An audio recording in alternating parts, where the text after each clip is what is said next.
Welcome back.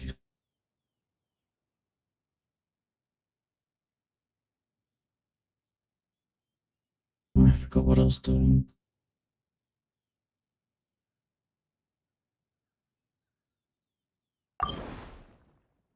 Yeah, something's already overdue. I'll leave it.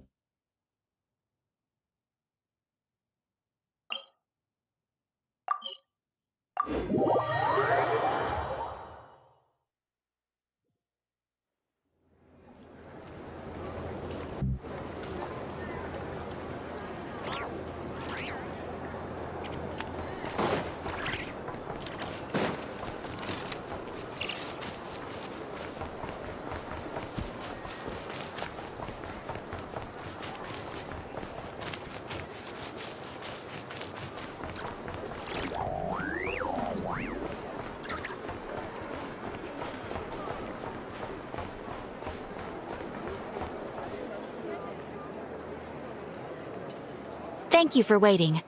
I finished checking your adventurer handbook. Here are your commission rewards. We have no other urgent commissions on the books at present. Thank you for all your hard work lately. Perhaps you two could consider taking a vacation. Amazing! Paimon never thought we'd end up having downtime in Nocturne. Things were pretty hectic when we first got here. Everywhere you looked, it was either the Wild Hunt causing chaos or the Vatui stirring up trouble. It felt like this whole region was one giant slime in a barrel, ready to go boom at any moment.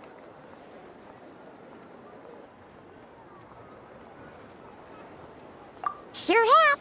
Things were looking pretty dicey, but in the end, we managed to turn it around. Whoa! Paimon just got deja vu! Oh, that's right. It's because we've done this like a million times now.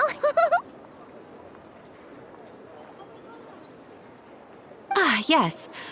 Are you two aware that the Moon Prayer Night is soon to take place? Oh, yeah! Llama told us that was coming up soon.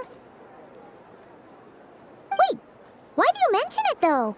Do people in Nasha Town celebrate it, too? Paimon thought it was just for moon goddess worshippers. You're partially right.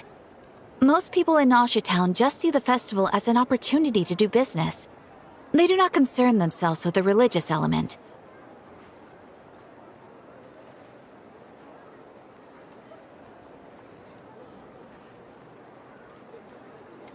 The festival was first celebrated by the Frost Moon Scions. On this day, they would wear moon prayer blossoms and celebrate the birth of the moon goddess through song and dance. They would also prepare food and handicrafts and give them as gifts to others. Over time, it became Nodcry's most lively festival. Whew! Sounds like fun!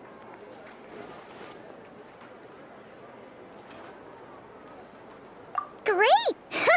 Well, in the meantime, since Catherine doesn't have any commissions for us, let's focus on some personal business instead. When we first got here, you mentioned that this was where your spaceship landed? We didn't get to follow up on it at the time, because we got wrapped up in that whole rare situation, but now we can finally start investigating it properly.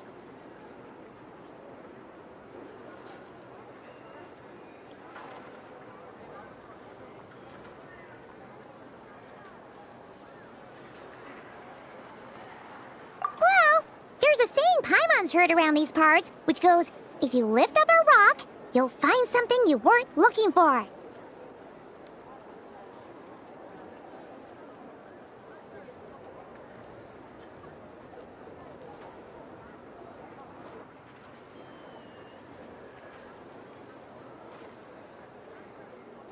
By that logic, you'll never find what you're looking for while you're searching, but the moment you stop looking, it'll jump right out at you. Could be worth a try though, right? Anyway, Paimon suggests we focus on other stuff we want to do for now, and just keep an ear out for spaceship-related intel as we go.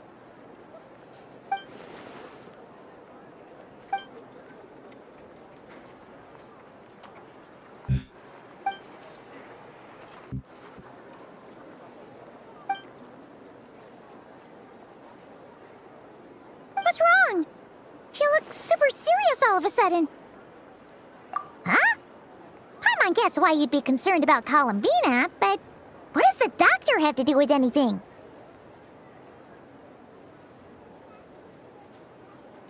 Oh, that's true. And now that you mention it, we're definitely overdue for a showdown with the Fatui. It is weird that he hasn't shown himself this whole time. What could he be up to? True. Paimon would much rather deal with Marionette anyway.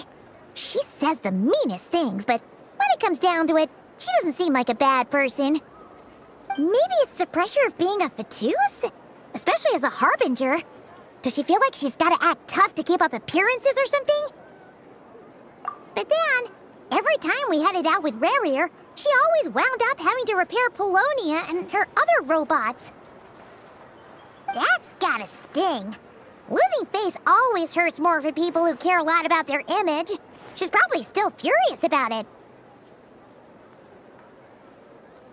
What? Relax! She's not even here! Huh? What's the matter? Oh, nothing. Sorry, we'll be on our way now. Where are we again? Oh yeah, Columbina? Right, yeah, let's go see Columbina.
Is me sitting here a rare sight?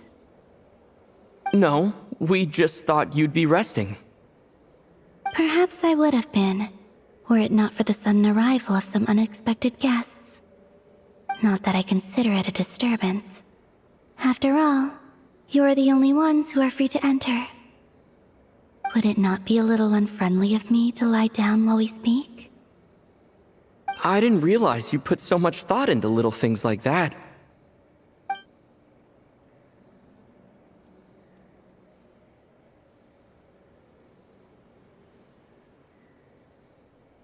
Only sometimes. There have been moments lately where I think about you and your companions. They are warm, mysterious, and cozy memories. Very few of my past memories are anything like that. They say that travelers return home bearing bags full of souvenirs. But my luggage was empty, and I believed it would stay that way. Return home? So, you're still planning on returning to the moon? Yes. This planet continues to reject me, reminding me that I do not belong here. If I remain in Teyvat, there will come a day that I disintegrate. And I don't mean reduced to dust, or turned into food for the flowers. I mean, I will cease to exist entirely. Alright then. Well, we're sure gonna miss you. But it sounds like we'll have to say goodbye. How do you intend to return? The moon prayer night is soon to arrive. On that day, the moon will be closest to Teyvat. The Kuvaki in this land will reach its peak at that time. I merely need to grasp the tide, and with relatively little effort. Oh, Paimon gets it! It'll work like a slingshot! You make it sound like she's gonna get blasted up to the moon. If I did that, I suspect I would crash into the false sky. I will be using a much gentler approach, but I do like the analogy. It's fun. You see? She gets Paimon's sense of humor. In the blink of an eye, the time has come to part ways. It does feel that way, doesn't it? Time seems to fly fastest when you are enjoying it. I have always thought of myself as a wanderer on this earth, and it has never expressed any desire to keep me here. Yet just as I plan to depart, it tugs at my arm. Is this a gesture of affection? Or is the world mocking me? Oh. Were you hoping I can answer that? Yes. You are a traveler, so you must have a lot of experience in this area. Then, what I would say is, enjoy the moment. That's right! Don't overthink it! Happiness is happiness and joy is joy! The point is to enjoy it, not analyze it! I see. Then what I would say is, even though I am very tired right now, I am still happy. I can't tell from the tone of your voice. Oh, really? You don't think I sound happy? I'm just kidding. I could tell you were in a good mood today from the moment we saw you. Ah, a joke. Albeit not a funny one. Anyway, I assume you're here about you-know-what. Give me your hand. Actually, it's not that. There's something else we wanted to discuss with you. Oh. Then, do you still want to give me your hand? Or not? Sure.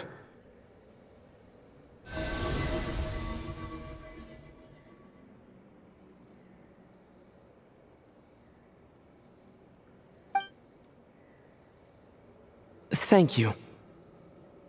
So, I've heard that in the moon prayer nights of the past, people here would hold celebrations in the moon goddess's honor. Since you helped so much in our fight against the Rehir of Solnari, I think you deserve a farewell party before you return home. I haven't asked everyone else for their opinions on this yet, but I'd like to invite you to join the upcoming moon prayer night. I've never joined a moon prayer night before. I'm not sure what I would even do. Oh, don't worry about that! We take care of everything! All you need to do is show up. Of course, there's no need to force it if you're not feeling strong enough. It's just, this kind of felt like a golden opportunity. But they call me Kutar, and the Fatui have an arrest warrant out for me. I shouldn't appear in public right now.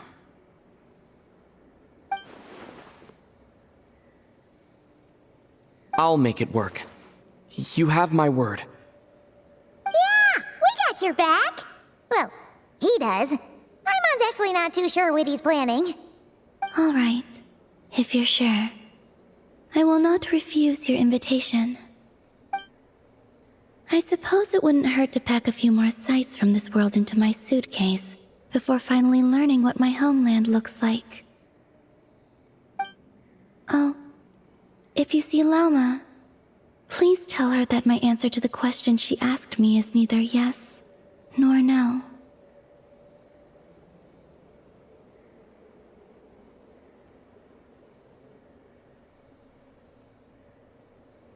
Rather, it is. There is no need. That was kind of cryptic, but sure. Guess it's between the two of you. We'll pass along the message. Bye for now!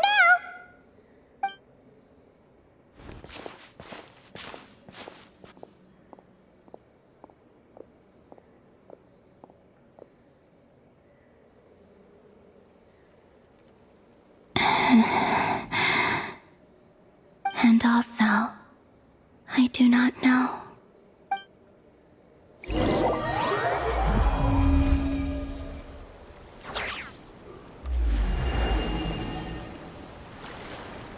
Since she's agreed to join the festival, let's go see who else wants to take part. Llama's gotta be the person most familiar with the Moon Prayer Night. We should start with her. Also, what exactly is your plan to keep her safe? Not sure yet. I'll figure something out. What? Are you serious? And Paimon even gave you her vote of confidence back there! When did you become so sneaky?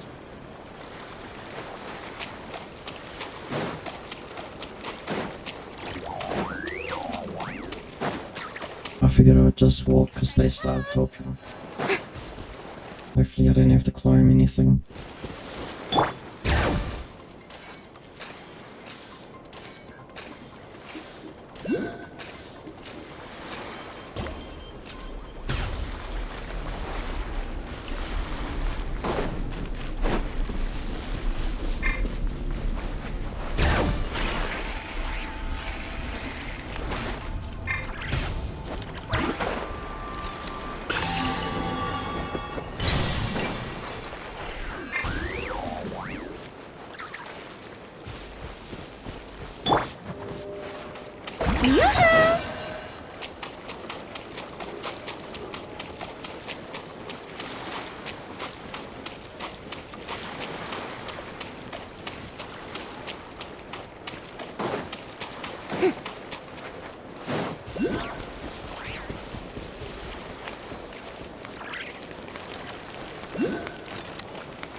Never mind, it's underground.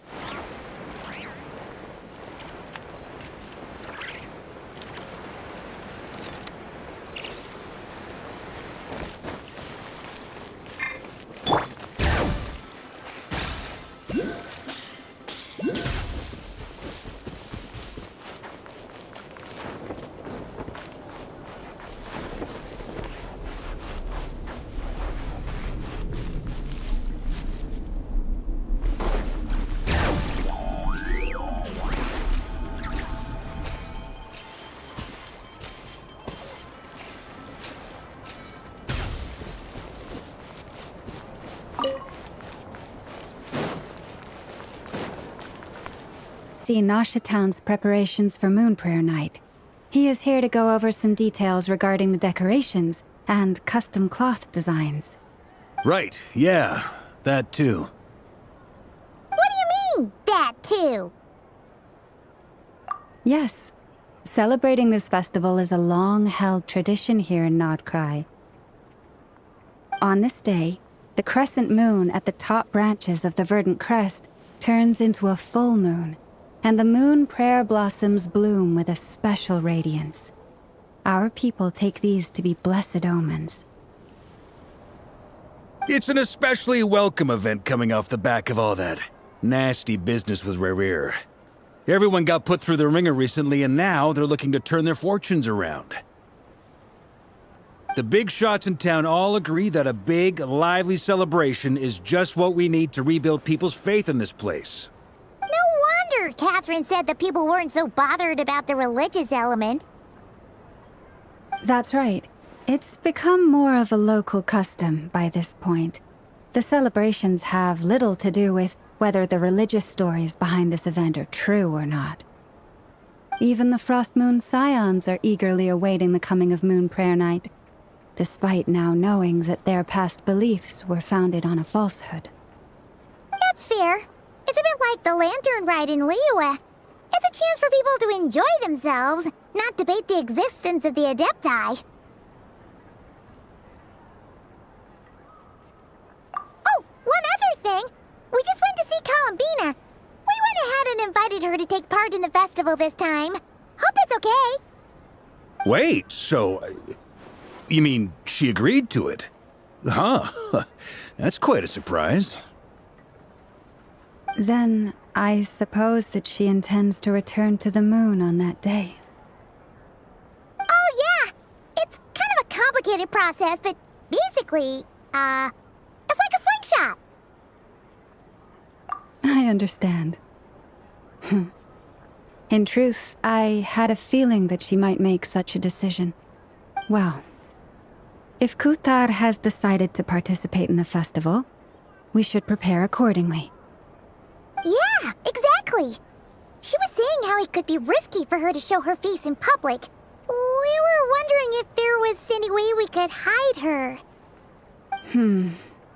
Unfortunately, the people who carved the statues did an excellent job of capturing her likeness. It will be very challenging to hide a goddess whose face everyone is so familiar with. Darn! We may have bitten off more than we can chew here. Nah, don't sweat the small stuff. We can handle that. Huh? Are you saying you have a plan? Not as such, no, but the most important thing with a festival is to keep the mood light and your spirits up. You can't go preparing for a festival with those long faces. You'll never convince anyone to enjoy themselves. The Mondstatter spirit is strong with this one. As it happens, I agree with Mr. Varka. Let's start by making our appreciation for Kuthar the beating heart of the festive atmosphere. And who knows? Once we get the ball rolling, perhaps everything will just fall into place. Hey! Did you catch that? Llama said the thing! Or close enough, at least. I'm looking forward to the Moon Prayer Night already. We have a festival in Mondstadt called Windbloom, and you can always tell which couples are celebrating it for their first time by the smiles on their faces. Big, beaming smiles like their whole face is glowing. And I have a feeling we'll get to see that same smile on the Moon Goddess's face at this festival. Not quite the same, surely. Anyway, I'll take care of business in the city, but I'll have to leave the decor up to you and the Frost Moon Scions. No one else can capture that traditional aesthetic quite like you guys. But lastly, there's the final key element that brings the festival to life. Companionship. Before you leave, let me show you something that we've been preparing. Mr. Varka had asked to see it already, so you may as well tag along. Also, I have some further questions about Kuthar's decision.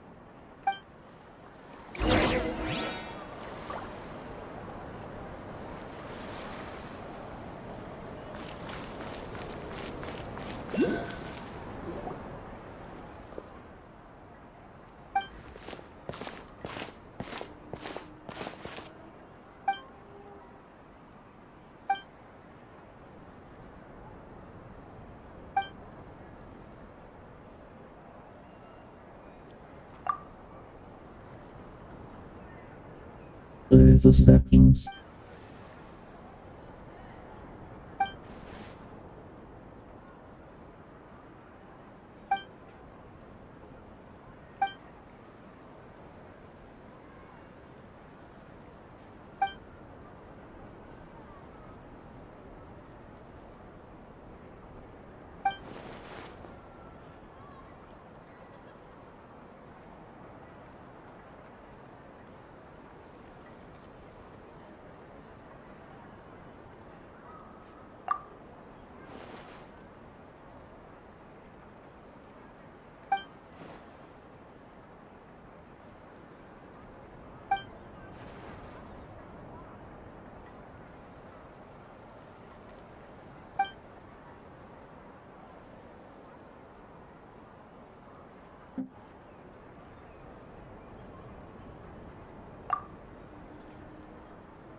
have to switch quest on.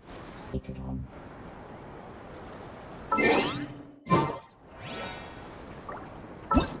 Focused. No, listening jazz.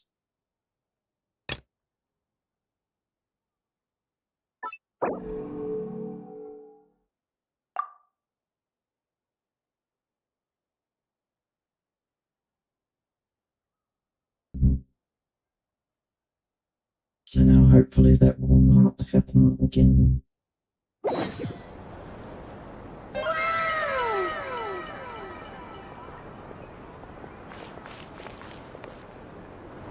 Huh! What's this? They sure look like they're having fun. I believe so.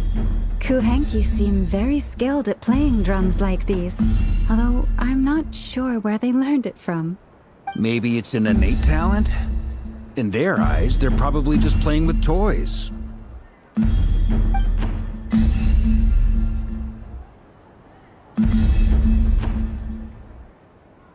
Wanatar! You want to play too? Yeah. She looks more confused than anything. Maybe we can teach her next time if we get the chance.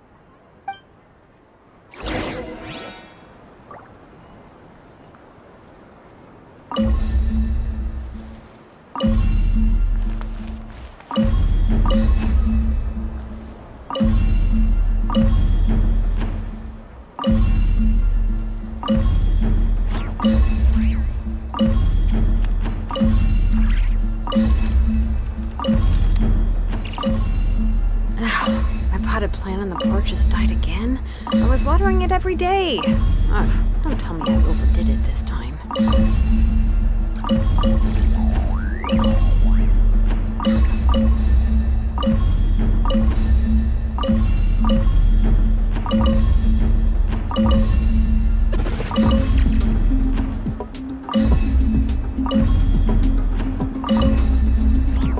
Anyway, well, Floaty things. Moon veils. We hang them from buildings in the city during the festival. When you look at the sky through them, it creates a lovely misty effect.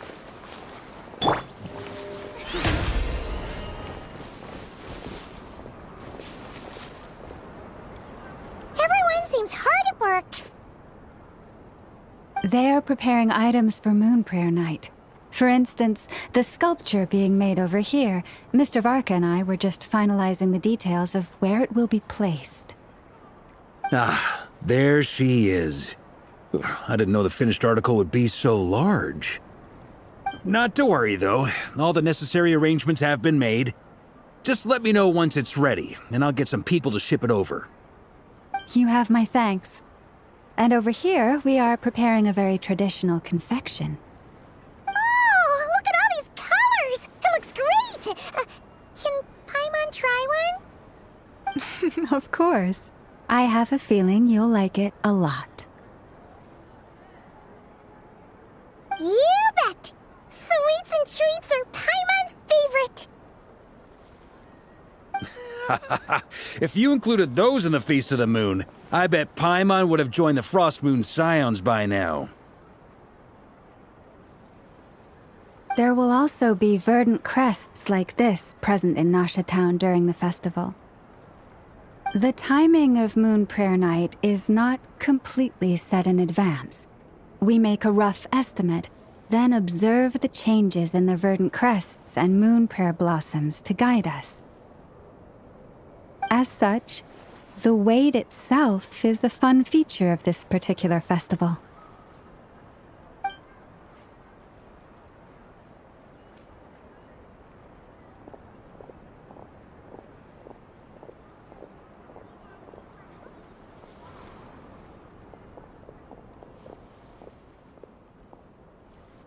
Let's talk here. To tell the truth, I am very surprised to hear that Kutar is willing to participate in the festival. I once asked her if she'd be willing to stay with the Frost Moon Scions. I could introduce her to everyone, and we could be a family to one another. She did not answer, but she has not appeared here since. I took this to mean her answer was no. But if that were the case, she would not have accepted this invitation. Ah. I see. Maybe she is right. Maybe the Frost Moon Scions of today no longer need a moon goddess. But my wish was not for her to come here and be worshipped as a deity. I simply wanted to offer her a place to stay. I'm sure she believes that showing herself here might invite Fatui intervention, and as such, she does not wish to cause us trouble. But what really pains me about all this is that this is her birthplace. She ought to belong here, yet no one has been able to grant her shelter. I think I'm qualified to weigh in here. When someone's about to depart on a long trip, what they need is blessings, not burdens. We should wish her the best, not make the journey harder than it already is. Anyway, she's agreed to attend, hasn't she? All we need to do is simply respect her decision. I see your point. Yes, she will soon depart after all. Our job is to leave her with some happy memories. Besides, who's to say her journey to the moon is a one-way trip? It's not like she can't come back and visit if she wants, right? Paimon agrees wholeheartedly. Festivals are all about having fun, so let's keep it simple. All right, I'm gonna head back to Nasha Town soon. Want to come with? I'm guessing you have some other folks to visit there. Sure thing, let's go. Bye for now, Wilma. Thank you all. Goodbye.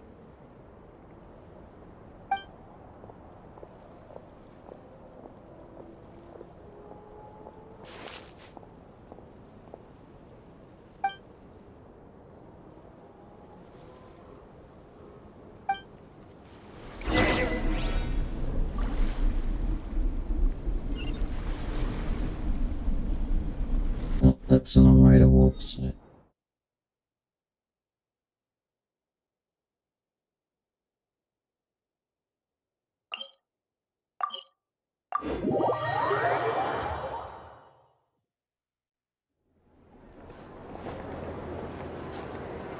Huh?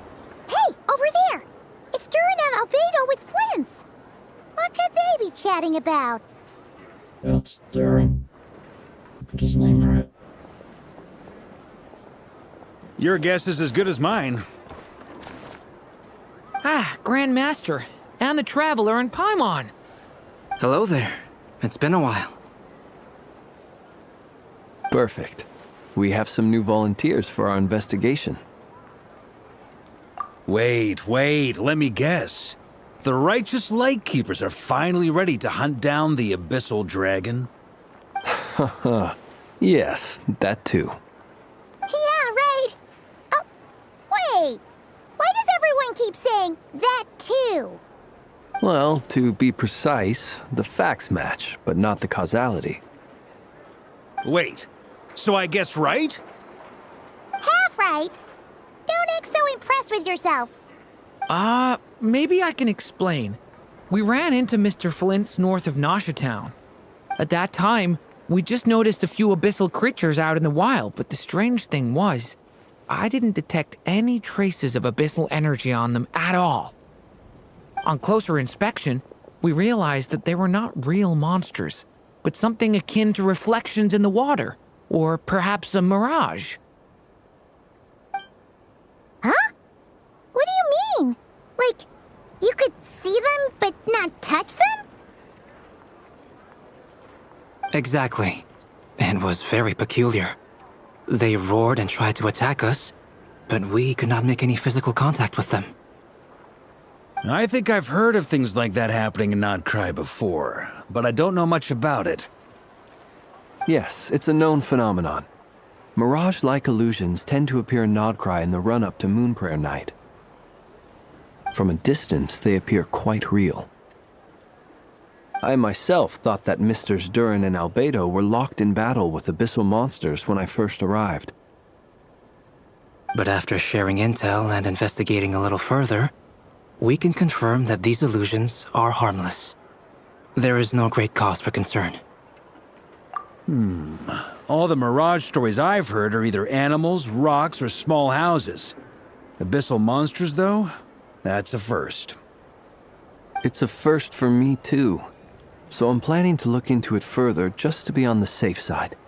I intend to inspect a few more locations. What about you two? Any plans? Alice contacted me a few days ago. She'd like me and Durin to assist her with an experiment. But we lost contact shortly after receiving the message. I'm sure that comes as no surprise to anyone familiar with her. We don't know when the wind will blow, yet when the wind blows, we will know.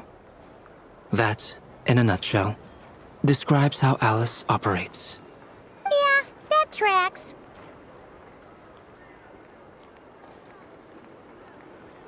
Also, Jean's a bitch because she always does her plants clean. Okay. Well, I suggest we investigate this Mirage business in the meantime. It's piqued my curiosity, and I'm pretty sure I know someone who will already be 10 steps ahead of us. Well said. Right? Whatever's happening in Notcry, she always seems to be the first one to know. Let's go see what she knows. We can invite her and her staff to the festival while we're at it.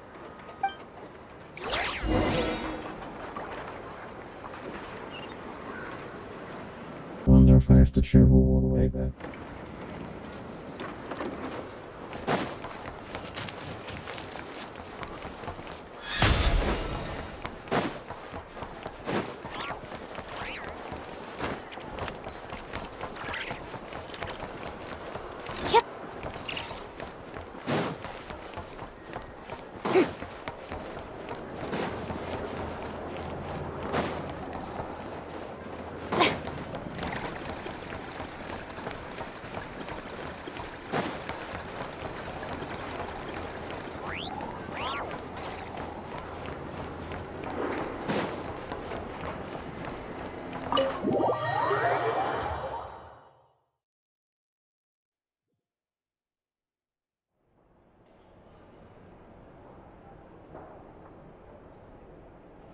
You're right, I have noticed. There's certainly something a little fishy about this situation. Only a little, though. Records indicate that this phenomenon can occur in the days before and following Moon Prayer Night. That said, it has always been a rare sight in the past. The odds of encountering these phantoms are similar to looking up in the night sky, happening to see a shooting star, and managing to make a wish before it disappears. But this time, either everyone's getting lucky, or they're appearing far more frequently than usual.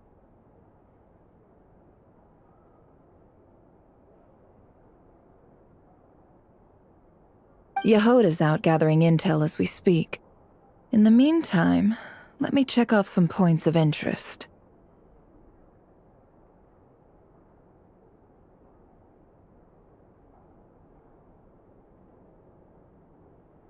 First, the Abyss. The ones we saw seem to be abyssal monsters. Indeed. But we have identified one location where many more of them have made an appearance. And not just monsters, but human phantoms, too.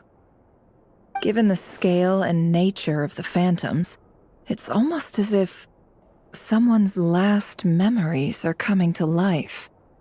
Or perhaps the memories of multiple people. Oh. So you mean the phantom monsters are hunting down the phantom humans?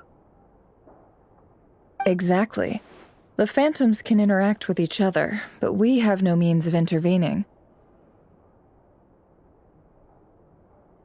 In addition, some of the human phantoms would seem to be from the very distant past. This is clear both from the clothing they wear and the stories they tell. They claim to be from Hyperborea, a name which I've heard from Lauma before. If this is true, it means they must be from 6,000 years ago. Did Paimon hear that right? 6,000 years? I don't know why Paimon's surprised. It sounds like this merits further exploration. That'd be a big help. I'll leave it with you, Albedo. My knowledge of ancient history is non-existent. I used to doze off every time the pre-Knights of Favonius era came up in class. It's quite a miracle that you were able to understand these phantoms' speech, given how long ago they lived. I suppose you're right. But I'll leave the archaeologists to ruminate over that conundrum. As an intelligence broker, my sole interest is in the value of the information I gather. Which, in this case, hopefully means earning myself some good favor with our dear Lady Moonchanter. So calculating. Whew, this intel broker logic always catches Paimon by surprise.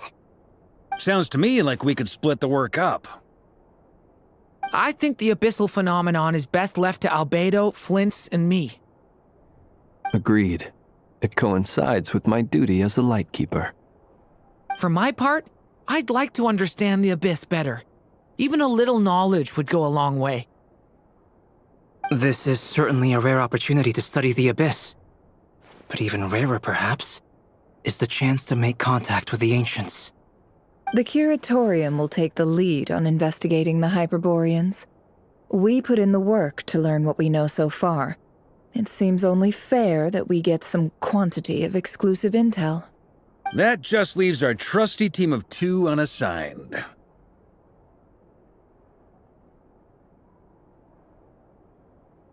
Since you became an honorary knight, of course.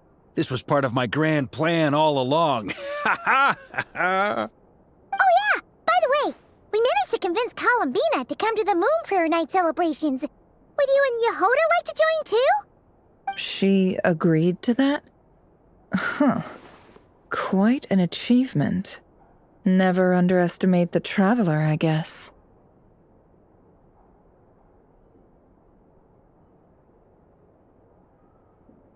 You'll make that a little bit less sensitive.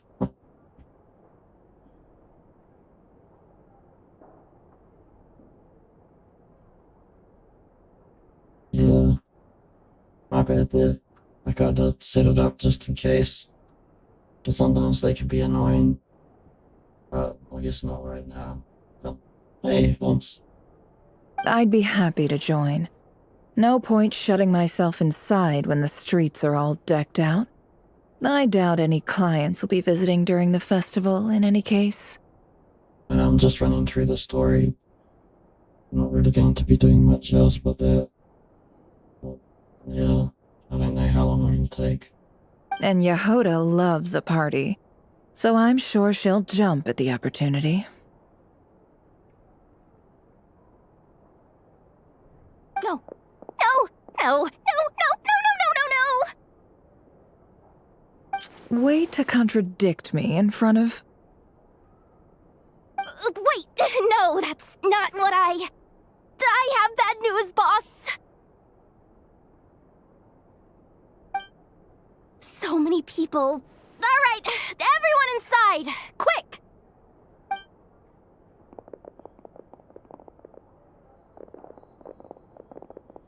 This is gonna sound crazy, but hear me out. I saw one of those phantoms at Star Sand Shoal, and it was some sort of flying ship. Like a spaceship? That's gotta be the one you came to Tibet in. You said you saw the same thing through the moon marrow, right? Huh? You already know about it? Ugh, I thought I was gonna blow people's minds. Turns out I'm the last to find out. Wait, back up. You came here in a spaceship? Now my mind is blown! What's it like on the inside? Was it like flying through space? I want to know everything! They just decided to change the story ever since he hit this place. Now he actually came in a spaceship. God, kidding. Why not? Yep, exactly. Huge discovery. You're the best. Second best intel broker in the world. After your boss, of course. Wow. Really? Well, I don't know if I'm all that, but... It's more he picked up on the spaceship key and was like, wait a minute. I remember I parked my spaceship over here. Where's it gone? Oh god. Great. I guess that decides where we're heading next.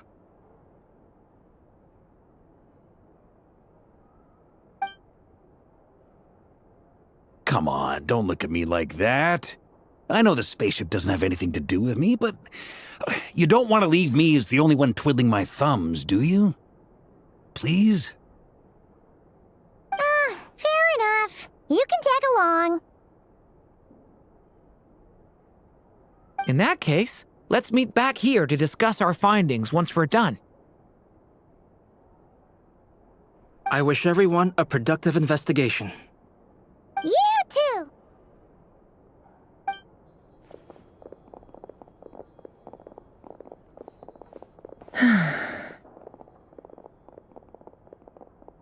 What's up, boss? Aren't we gonna head out? Tell me, Yehoda, when did the curatorium start giving out intel for free? Oh, sorry, boss.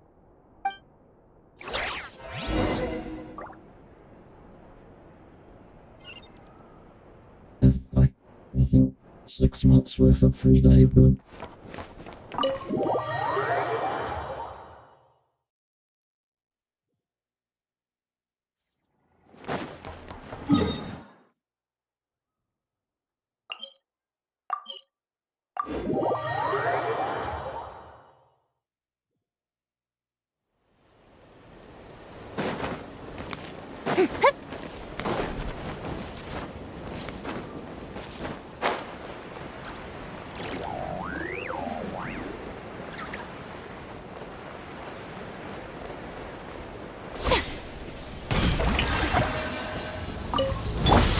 We got ourselves a straggler.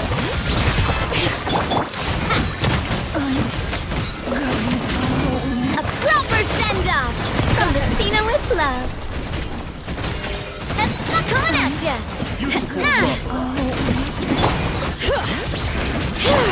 Showering you with praise. Let my name echoing out of my way. This way. Letting brave names echo.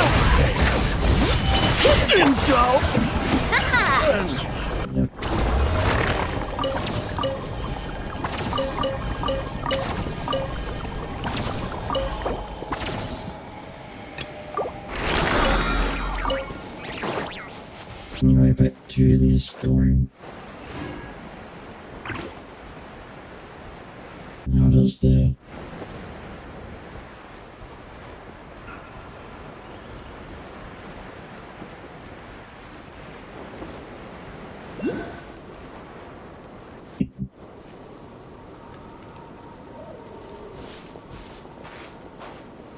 Wow, what do you know? Yehoda was right on the money. This Phantom really is your spaceship. But that's so weird. Why would it show up here? Is it some kind of projection? Or a ghost? Like, maybe it no longer exists, but somehow it left an afterimage? Ah, you're already here. Miss Lauma, what a surprise. I thought you were busy with festival preparations. I was, until one of our people informed me that a strange sight had appeared at Starsand Shoal. No one's ever seen something quite like this before. I thought I should see it for myself. Same here. Oh, so we heard that these things appear around the festival period. Any idea why that is? Unfortunately not. We have very limited information about them, since they can't be interacted with, and no human phantoms have ever made an appearance before now. The most we've been able to deduce is that these sightings appear to be connected to the increase in Kuvaki energy around this time. Yeah, seems like that's all we can do. This is all so confusing. Allow me to lend you a hand.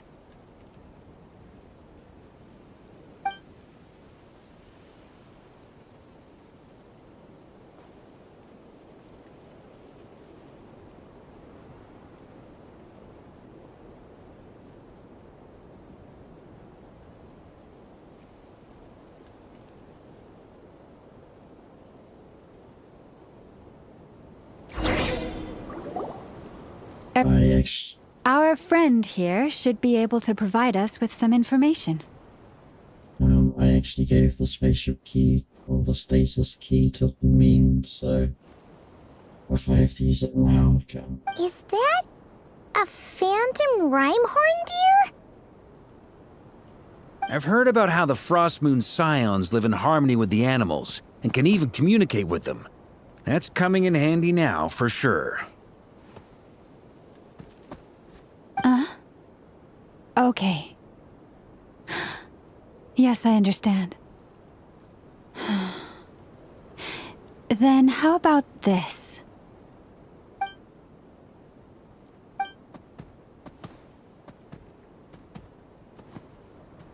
Oh, it's leaving. It appears to share our curiosity about this giant spaceship, so I asked it if it wouldn't mind investigating along with some friends. In return, I told it about some nearby spots where the wild fruit grows abundantly.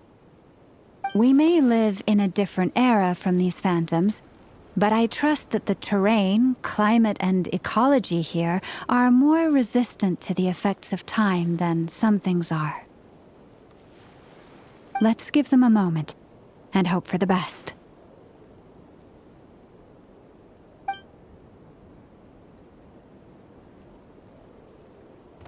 All back together? Must have been a lot of fruit. Indeed. Now let me ask them some questions.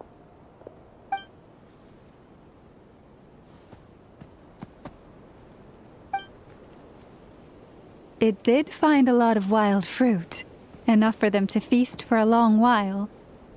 This puffin circled in the air several times, but didn't spot anything out of the ordinary. Certainly nothing to do with the spaceship. Huh. Well, it definitely makes sense to get a bird's eye view. Indeed. Other than that, I was also thinking that the world these phantoms see is also different from ours. Oh, I get what you mean. The wild fruit exist in both times and spaces, but there might also be things that only exist in that space-time, which we can't see.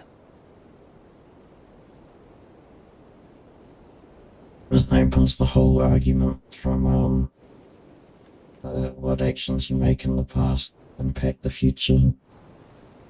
But that's yeah. Good point. Great thinking, Llama. But at the same time, I guess what they're getting at is that the actions already happened, so how can it influence the future? Blunthorn rhinos can use Kuvaki to shift great rocks, but this one says it couldn't get that ship to budge by even an inch. The sniffer mole tried too, but despite being a skilled digger, it could not get through.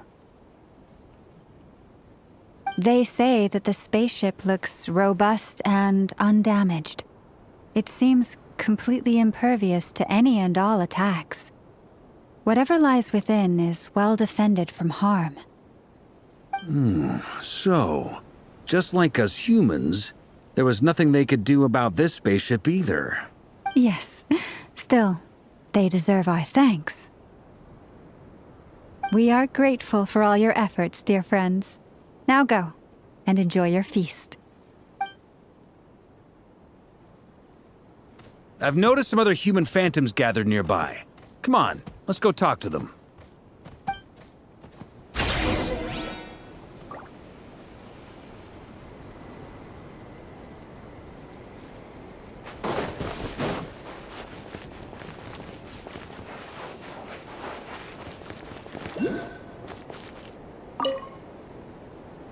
What is this thing? I've never seen it move, and there's no way to get inside. Goodness knows. My grandpa says it's been sitting here at least since his grandpa was still alive. What about his grandpa? Did he say anything to your grandpa's grandpa about it? Huh? I don't know. In all likelihood, it was here back then too. Hard to imagine something this huge could move. Guess that means that as far as they're concerned, this ship's been around a long time.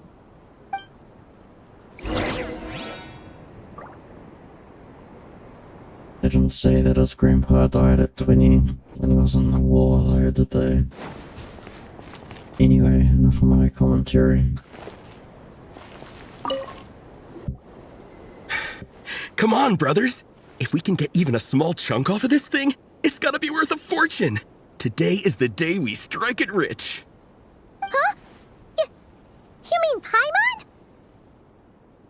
Yes, brother, I shall join you. Let's make our fortune. We should go with them. What the? This thing is crazy tough. I can't even scratch it. What's it made of? Sorry, brother. Looks like we'll have to seek our fortunes elsewhere. Enjoying yourself? I was just seeing if I could influence this phantom's perception by playing. But nope, no dice.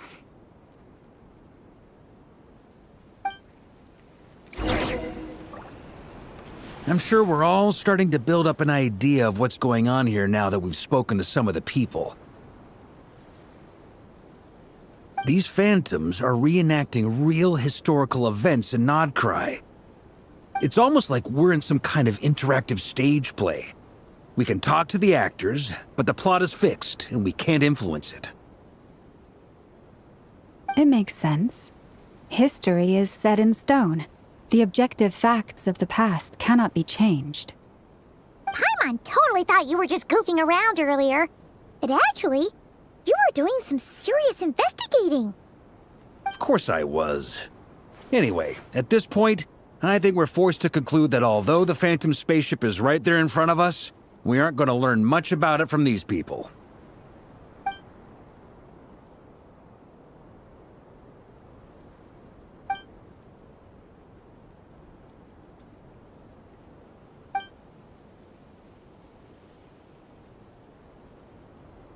But no such luck. All we're seen is an arbitrary moment in time during its long stay here.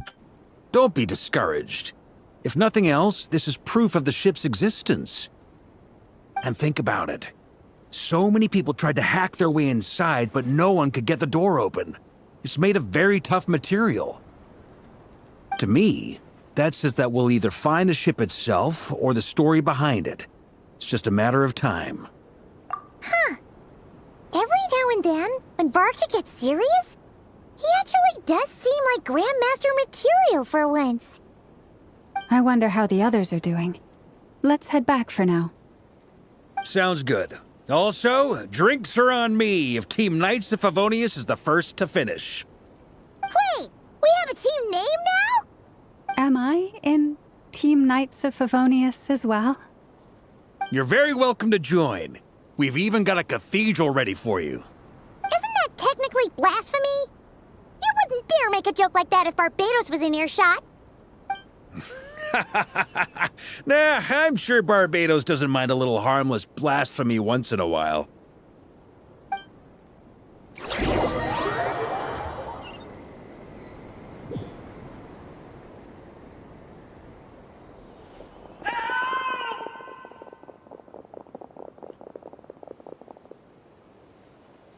Oh, no! Get away!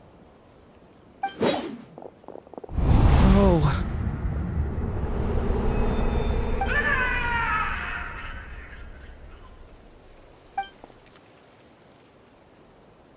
I know it's hard to stomach, Mr. Duran.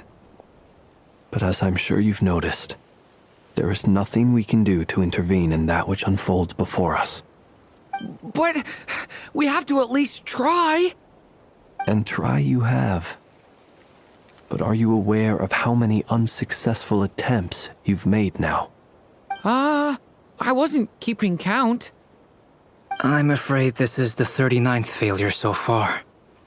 Or the 5th if we're only counting this particular victim. There are no indications that these phantoms may be altered in any way.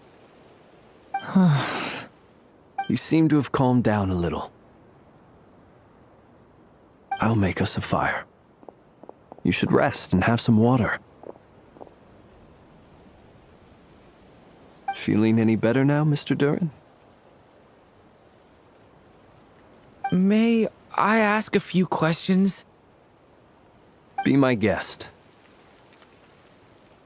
What exactly are we witnessing here? What happened to those people? My guess would be that we are seeing Nodcry during the Conrian Cataclysm. Would that be accurate? Conria.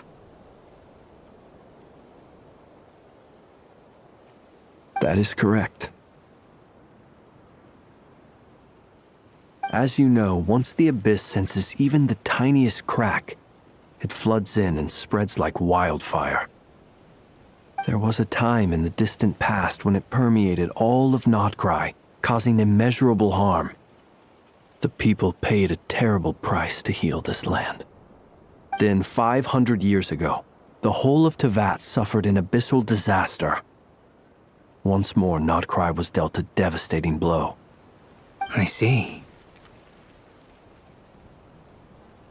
In the face of the abyssal onslaught, all were like grains of sand tossed around by a tidal wave, be they human, fae, or god. The moment you witnessed is but one drop in a whole ocean of catastrophe. All right. I guess that answers my second question, too. I wanted to know why there's nothing I could do to help them, and that's because what we are seeing is history. That would be my guess as well. As I understand it, history and fate are not all that dissimilar. The latter may be unseen to us, but both are immutable. Yes. Fate was determined long, long ago.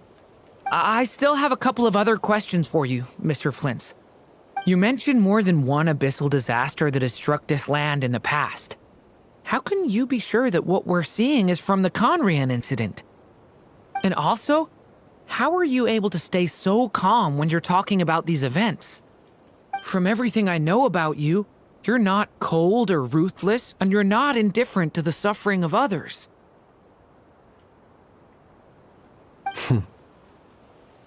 Alas, I am forced to show my age. I must be 600 or 700 years old by human measure. Wait, so you... One is not easily moved by history when one has witnessed the truth firsthand. I'm sorry. You needn't apologize. Your passion is a good thing to have. Treasure it, because someday you may find it in terribly short supply. Now, at the risk of offending you, I have a question in return.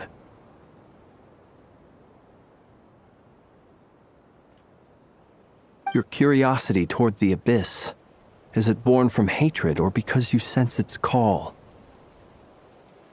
I only ask because I kept a fragment of Rarir's body in my lantern for a short time. Specifically, his heart. So I know what a burden it can be to carry the Abyss with you. And I hear its power growling from somewhere within you. In my eyes, your mere existence is a miracle. My honest answer is... I don't know. I don't think I have the confidence to say for certain. What I will say is the Abyss is not the only issue that haunts me. Even before I became who I am today, the question dogged me constantly. Should I even exist at all? My doubts remain unresolved. But when we fought Rarir, something became a little clearer to me. Sometimes it is the darkness within us that allows us to achieve the impossible. I certainly got the sense from your 39 attempts that you were trying to achieve the impossible. It sounds like you've resolved to see the truth for yourself. Absolutely. In that sense, he and I are quite similar. Then I wish you every success. I look forward to the day of your transcension. Well, if everyone's caught their breath, I suppose we should head back. Oh, and one last thing. I'd appreciate if you kept our discussion about history a secret.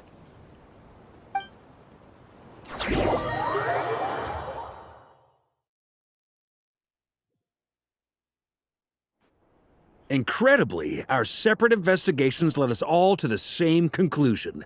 Hooray for consensus! Yeah, but we barely learned anything, though. I totally thought this would be the mother lode. Talking with the ancients? I mean, come on! But nope. All we got was useless snippets of conversation. And all this stuff about moons and hyperopia.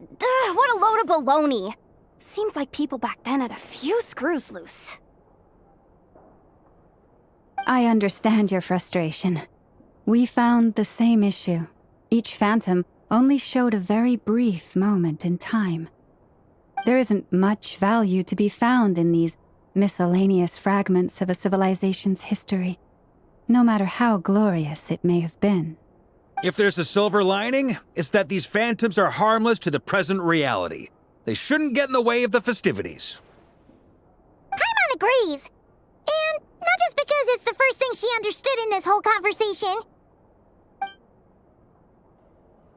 You look disappointed, Nefer. Is something the matter? I gave out free information. What do you think? We all worked our tails off, but the only one to gain anything from it was you, Lady Moonjanter. Well, please do share the Hyperborean records with me. I will gladly inscribe them in our people's documents. Oh, duh! Yeah! That was it! Hyperborea! Hyperborea. I'm serious. Only an expert in the Frostmoon Scions and their history can turn these records into valuable research material. The alternative is to let them gather dust on the Curatorium's storage shelves until the pages turn yellow. Nefer, you're wise enough to know that cooperating and sharing the profits is the best course of action here. Well, that goes without saying. Sure, let's do that. Huh? But didn't you say we aren't supposed to give out intel for free? Sorry. Shutting up. Now is not a good time to push Nefer's buttons. Anyway, back to Moon Prayer Night. I'm thinking that we should prepare something a little special, aside from the usual decorations and so on. You mean a parting gift? Can't go wrong with food. Although, does food go bad on the moon? Perhaps a lantern would be a better choice. It might be dark up there. It could prove difficult to light a lantern on the moon. Magical stones might serve that purpose better. What about a clockwork mecha model from Fontaine? I've got a whole bunch at home. I use them for fighting practice in my free time. None of these sound like things she would be even remotely interested in. But we don't interact with her enough to know what she likes. Yeah. It would really save us the guesswork if someone could find out what she's into. Wait, what the? Traveler? They're all looking at you.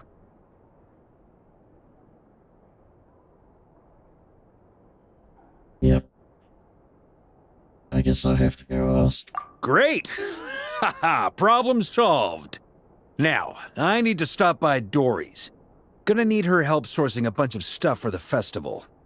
Then let's leave it there for now. We all have our own business to attend to. Traveler, if you find out what Kutar likes, let us know right away.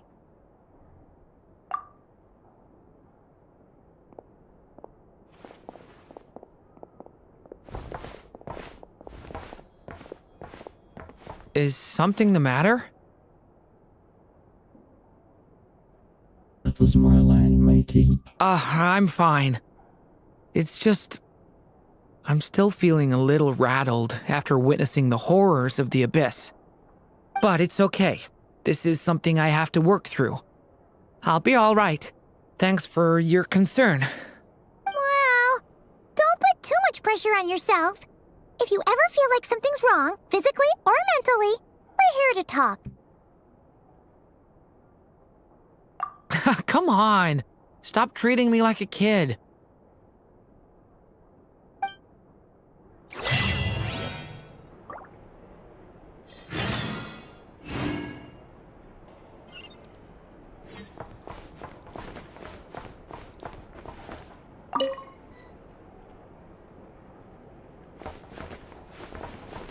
Could you do me a solid and try to smooth things over with Boss Neff?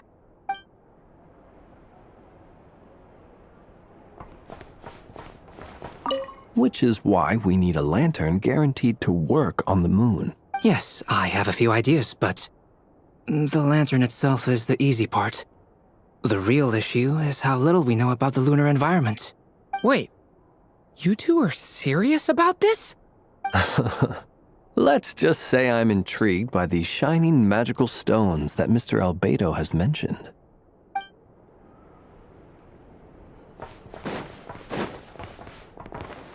I honestly think it would be faster to teleport, but...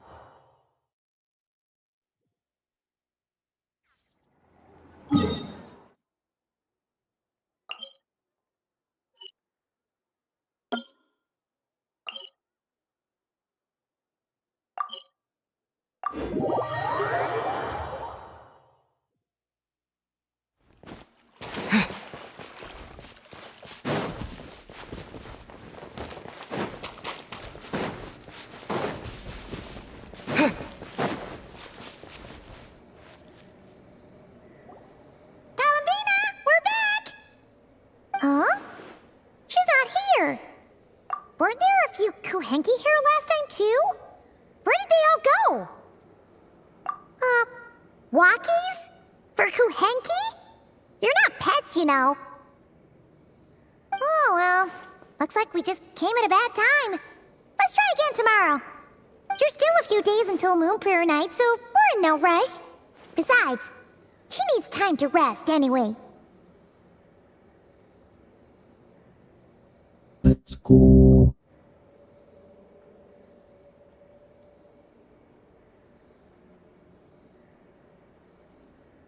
Kalamina! Are you back yet? Oh, how strange. Looks like she still isn't here. Right? It's not like her to spend so much time outside. Especially since she's worried about attracting unwanted attention.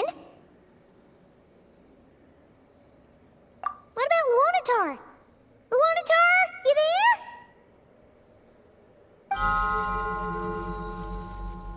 Hey! Do you know where Kalambina went? Sorry, didn't understand. But if you know where she is, could you take us to her?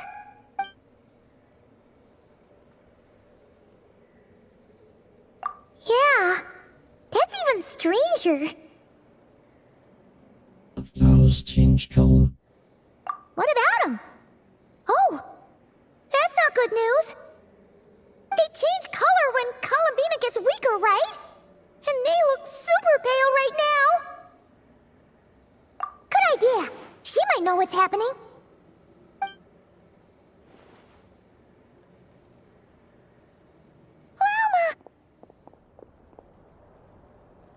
Ah, it's you. How is Kutar? Is she okay? She's out. No, she hasn't.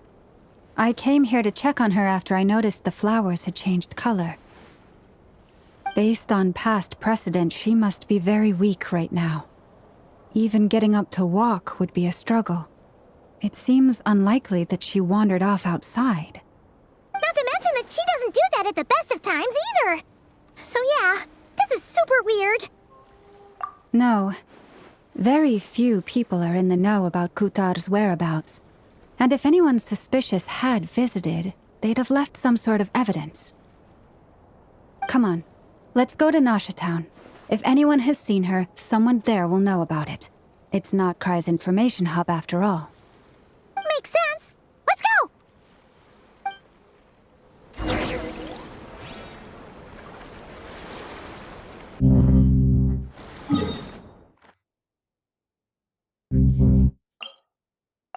Yeah.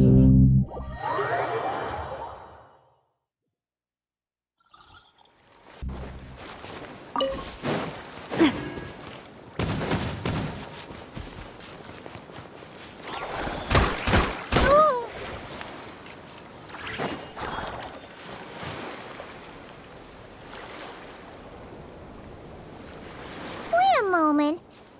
Is it just Paimon, or is this stall kind of suspicious? It's never been here before, right? No, I don't recognize it. Alas, your free and easy adventure time is over. Now, prepare to face the final boss of Nod Cry.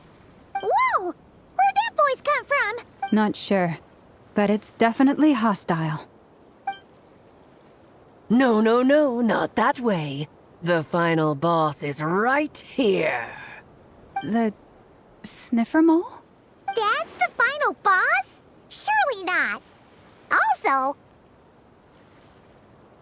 You get like an F grade for that. Okay, the jig is up. I'll stop teasing you. Turn around. I'm right behind you. It seems I've managed to leave quite an indelible impression, even though you've never seen my face. Oh, nothing could make a great maid more pleased with herself.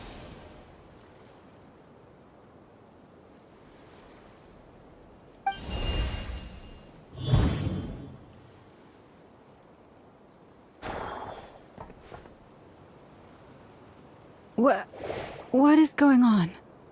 I've heard that all the big shots in Teyvat have long, wordy titles that stun people speechless when they make their entrance. Unfortunately, none of them are affiliated with the Hexenzirkel, and we ourselves keep a very low profile. The notorious name-dropping doesn't quite work for us. Still, I, for one, think I'm really quite amazing. So that didn't stop me from coming up with a title anyway. Alice! It's really you this time? Not a lantern or a Dodoko, but Alice in the flesh? Oh, that's right. So, what do you think? How does it feel to finally meet me? You look like...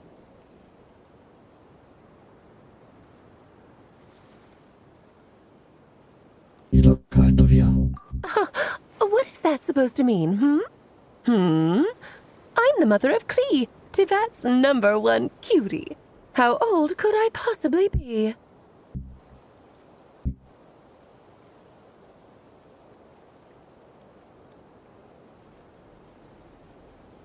So she's a friend of yours? I guess so. Kind of. This is actually the first time we've seen her in person. I see. Madam Mage, that was, quite a powerful entrance. I certainly won't be forgetting it anytime soon. It's okay, Lauma, don't force it. Paimon will do the honors. This is Alice from the Hexenzirkel. She's a friend of ours. And of Arcus, too. That's right. She's a good person, just kinda... unpredictable. Well, what is the human heart if not unpredictable? If we could not do as we please, how would we differ from machines? I am Lauma, Moon Chanter of the Frost Moon Scions. It is a pleasure to meet you. Oh, I know. Before you got here, I spent a good, 15 minutes getting up to speed on Nod Cry's present situation. In other words, I've read the whole in the last episode part, so we can skip the pleasantries. Fair enough. Well, Miss Alice, I can already tell that you have quite a unique personality.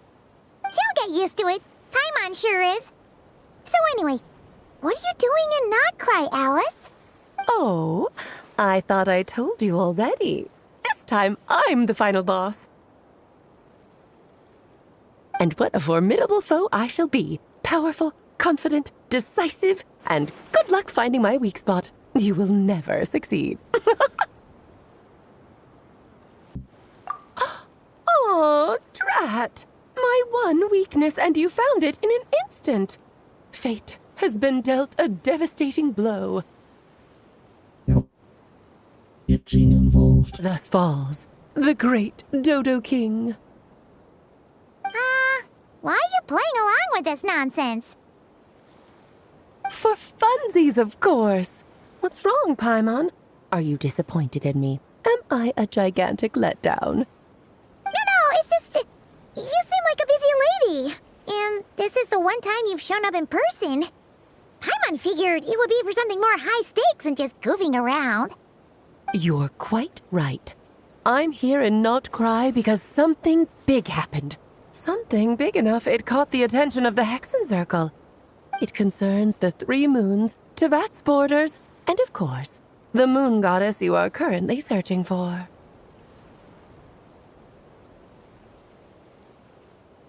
Kind of.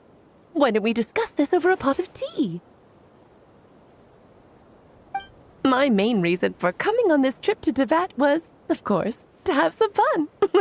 But I do technically have a job to do as well, namely, maintaining the stability of Tevat's borders.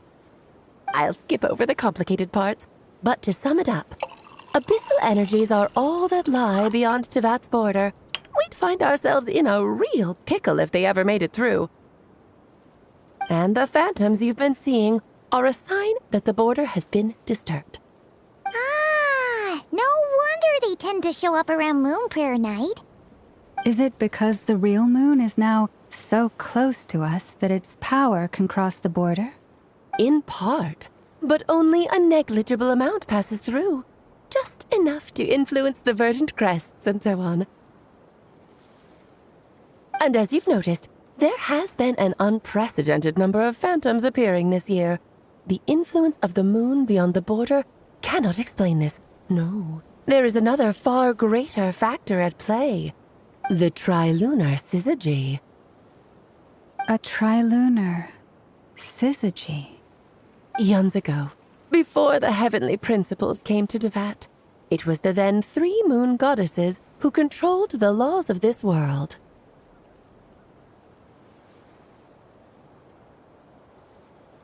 You're talking about... Oh, that's exactly it!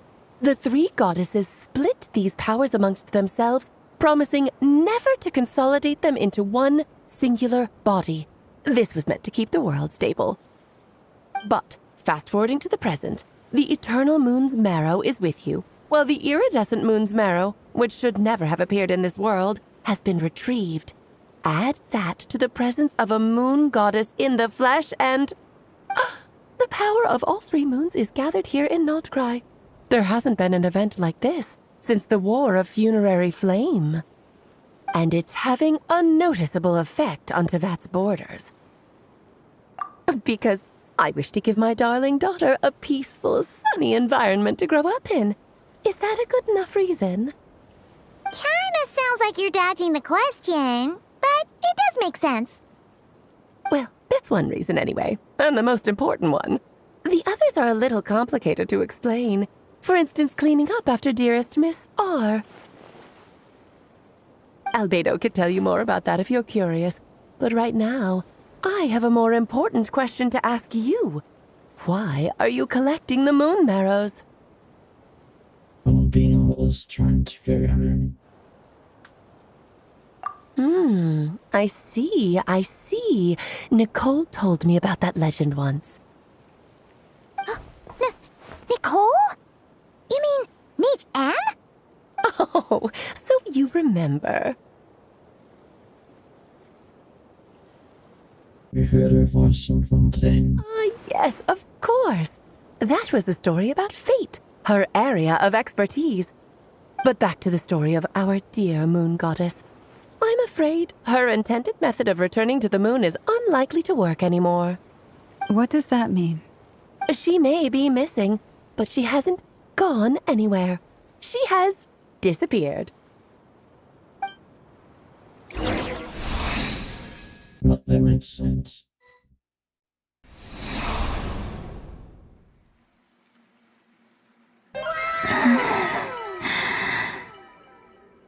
My body is so heavy. Wait, no. It's my mind that's heavy. My arms and legs are as light as a feather.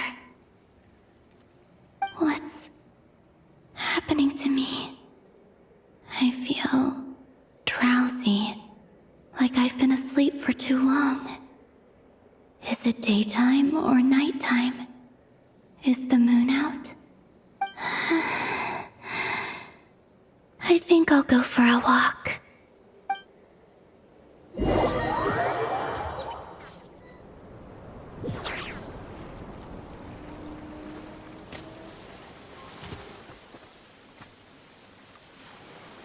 Are you out for a walk too? Huh?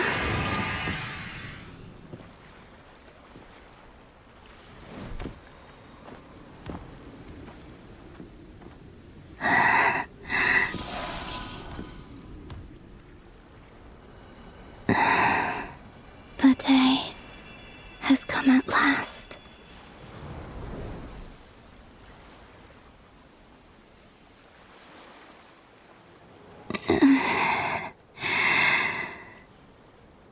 Have I grown so weak that I can't even sustain my physical form? But Moon Prayer Night is nearly here. I was so close to returning home. Death is near. Is this how it ends for me? Will I return to the moon after I disappear? Or... I don't want it to end like this.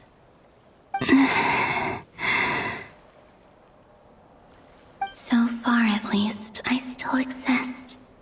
Even if not physically, I can still feel. But as my power wanes, I'm sure that too will fade. I suppose I might take one final look at this world. The world where I was born.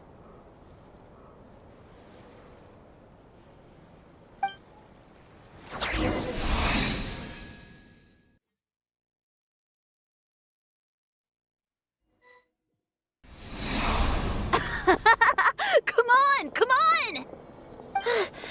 Wait for me! The Frost Moon Enclave. How much it has changed since I was born. These decorations, they're so heavy. It's times like this when you kind of wish men could be priestesses and acolytes. How fascinating. I've never had the chance to be privy to people's private lives in this way. In the past, people would get so solemn and serious the moment I showed my face, like they were frozen stiff. Karina, Lametti, it's time to eat. Coming. I want to watch them a little longer.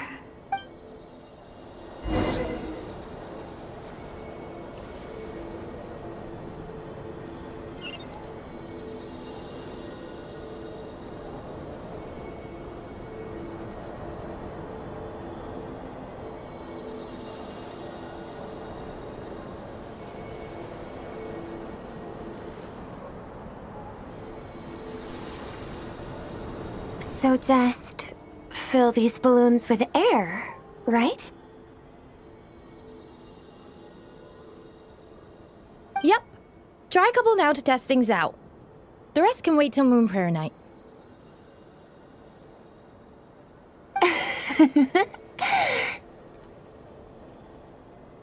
Think fast. Rita! Teasing an acolyte of the Frost Moon Scions? Surely that's a punishable offense. Take this! Huh? Alright, enough horsing around. Lady Lauma gave us a task. We should get back to it. The task is just to check that the balloons don't leak, right? Doesn't matter if we fill them with air or water. Yeah. Okay, you got me there. And you got me there. But still, we can't use all the balloons before the festival even starts. We won't use all of them.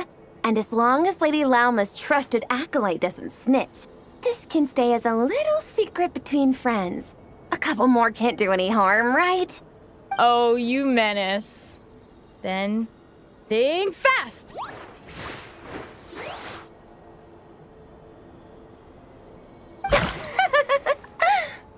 Is pumping a balloon full of water really so much fun?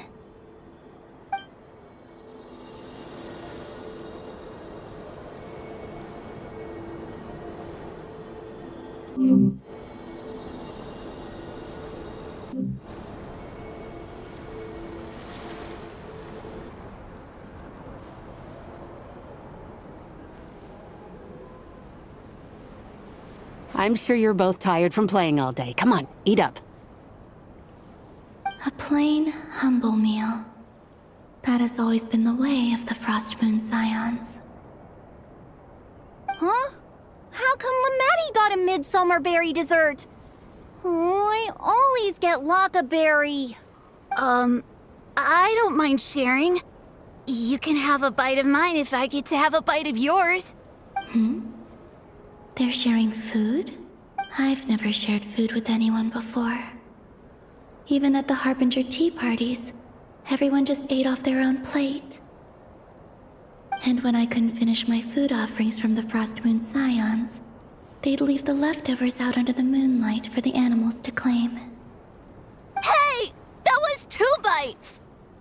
Oh, then you can have another bite of mine. Oh, you too.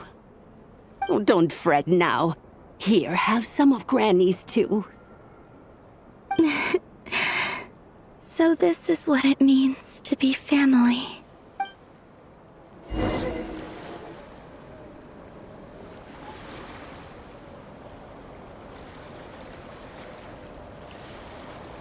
I'm seeing so much that I'd never usually get to see. They'd never act like this when I was around. It's nice, being able to just watch people in peace in these final moments. What a rare opportunity. I think I'll go take a look around Nasha Town, too. Maybe the Traveler will be there.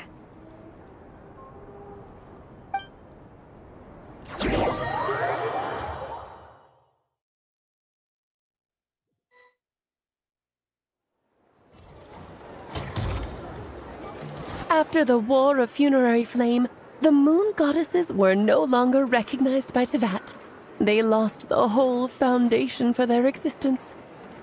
That's why the moon goddess's strength is fading.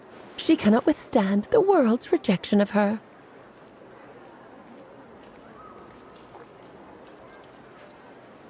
Well, itself is rejecting her. To be more pedantic about it, the moon goddesses did something to offend the heavenly principles, and that's why they were ousted. Something of a recurring theme in Tevat's history. Theoretically, speaking so candidly should put me in their crosshairs too, but they can't tell me what to do. I'll say whatever I want. Anywho, the Moon Marrow energies were but a drop in the bucket for her, and that battle against the Ray Hair of Solnari only weakened her further. Fortunately, it happened close enough to Moon Prayer Night when the Kuvaki concentration here is high. That's the only reason she managed to survive this long. What do you mean, Unfortunately. You said she disappeared. We're too late. Oh, what a headache. I thought this was all common knowledge. I guess I have some more explaining to do. Okay, buckle up. It's time for another lecture.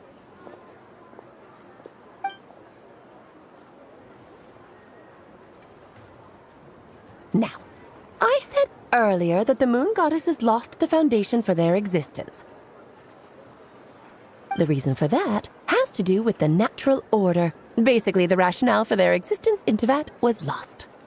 The same logic applies to the present moon goddess, too. Consider her existence so far. Her comrades in the Fatui called her Damselette. And she was worshipped as Kutar by the Frost Moon Scions. But these connections have now been severed, whether by her hand or yours. So, the rationale that once sustained her existence is now gone. Wait, we did that to her? Oh, well, strictly speaking, yes. But let's not start pointing fingers, shall we? I'll only end up as the big bad villain, and that's not the kind of final boss I want to be.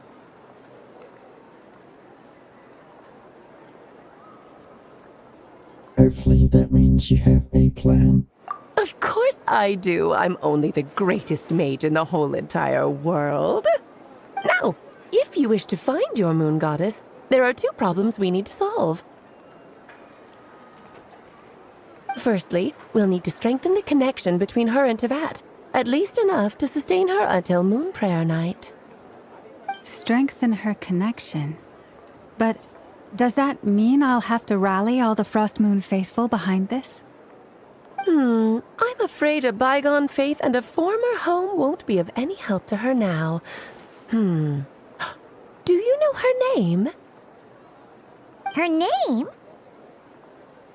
Oh, yes. Names are very important things. A name is a fundamental concept that anchors one's entire existence.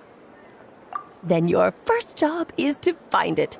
As a moon goddess, I'm sure she must have a name she identifies with.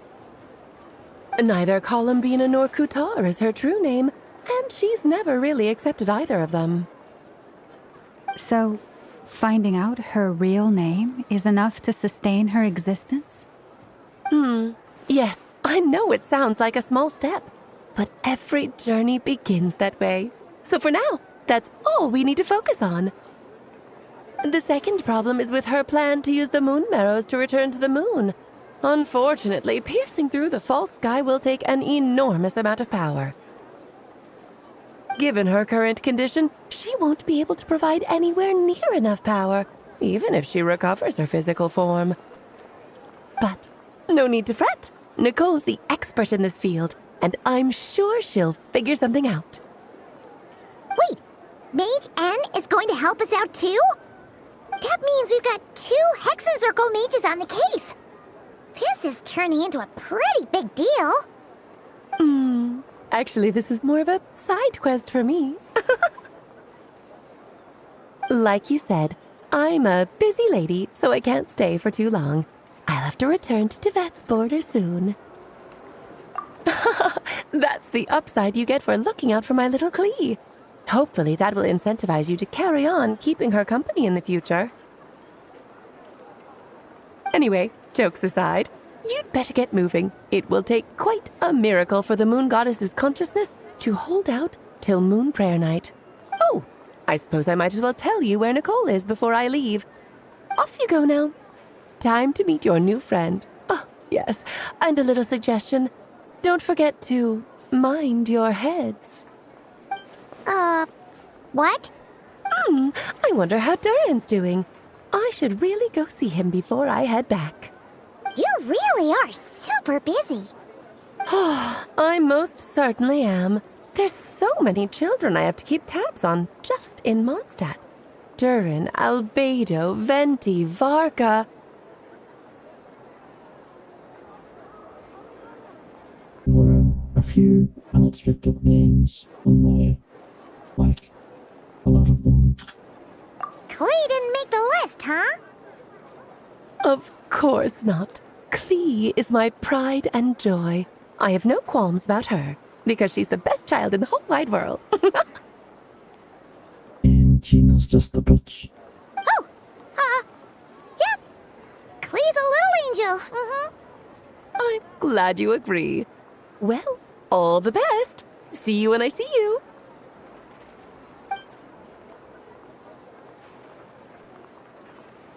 She left in a hurry. Yeah. She didn't pack up her stall. Should we handle it for her? I doubt that is necessary. I must say, I'm now very curious about her daughter. Klee, wasn't it? What's she like? That's a long story. Come on, we'll fill you in as we go.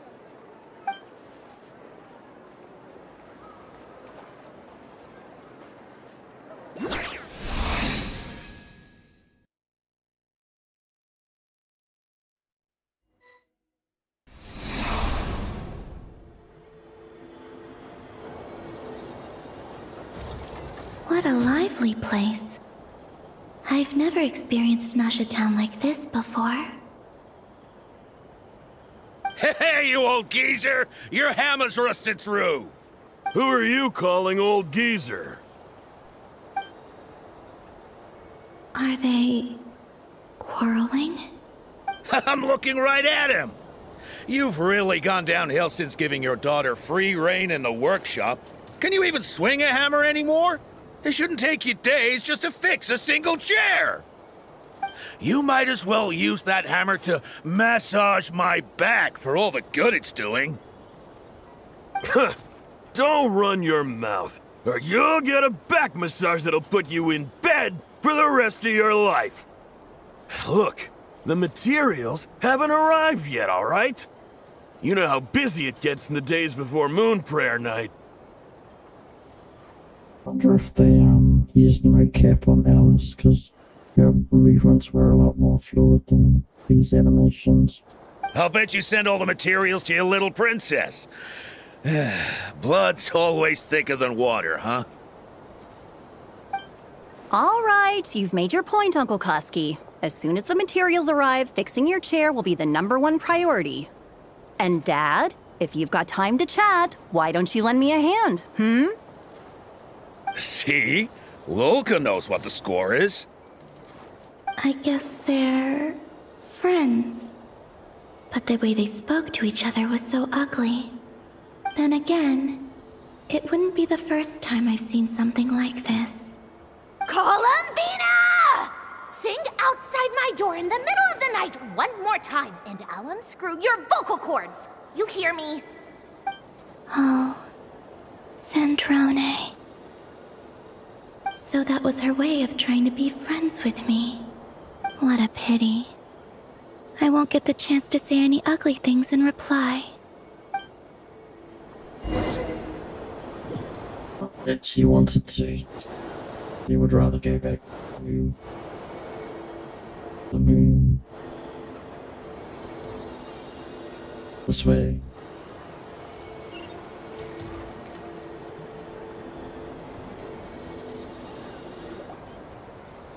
Hey, have you decided what to give her for Moon Prayer Night? I sure have. She's gonna get the surprise of her life when she's least expecting it. Then I'll whip out the ring and pop the question. The surprise of her life. What a fun turn of phrase. Cool, I get the picture. You can spare me the gushy details. Ooh, looks like we have a customer. Hello there, ma'am. Would you like some Moon Prayer Night candy? Huh? Is he talking to me? Can he see me? Here you go. Oh.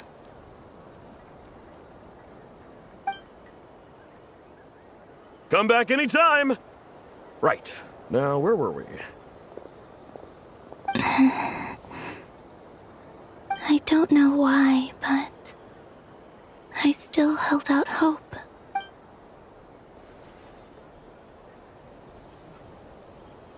The most important thing right now is to find that mage.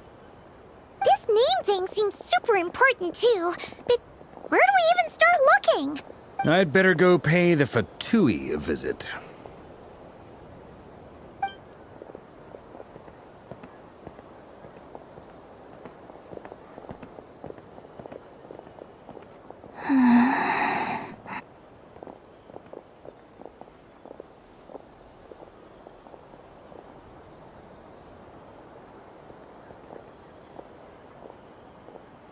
Columbina?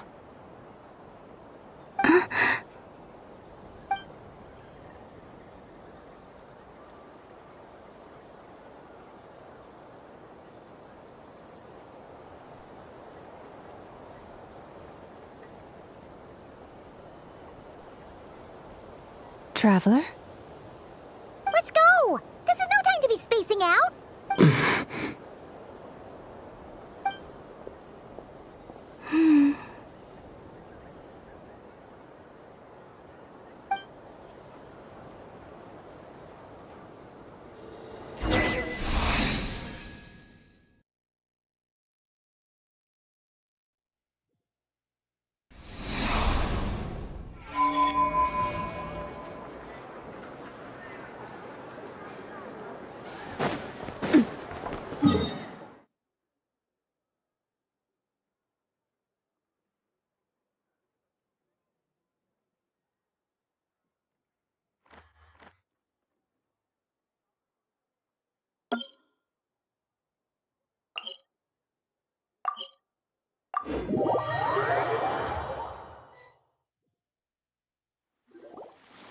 Where are they going? They mentioned a mage and... a name? So, Mr. Varka, are you acquainted with this Nicole? Or should I call her Mage N? Not really. We've never met, though she has come up in conversation. From what I've gathered, Alice kinda took Nicole under her wing. Taught her how to speak in a more ladylike fashion, that kind of thing. Huh. Hard to imagine Alice as an etiquette coach.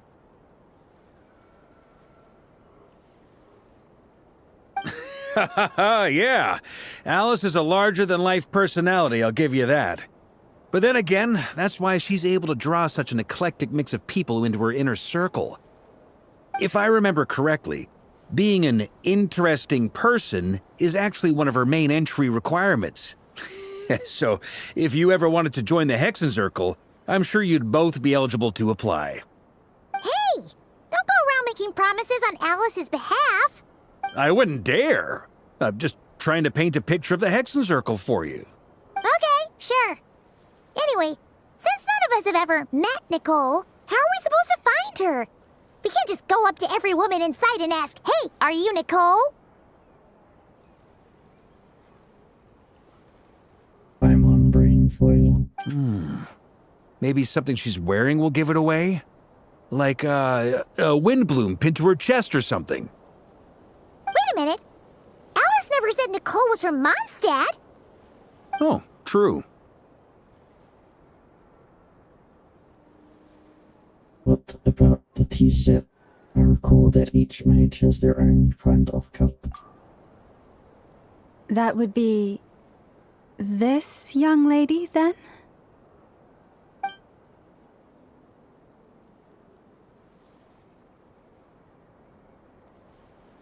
Hey there! Sorry to disturb you, but... are you Miss Nicole? Are you Winnie, son? Varka, Knight of Boreas of the Knights of Favonius. Alice might have mentioned me before. Mm-mm. Ah! Have we got the wrong person? Sorry.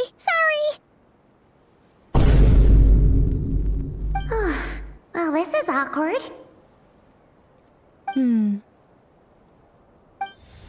When I shook my head, I meant, no, Alice hasn't mentioned you before.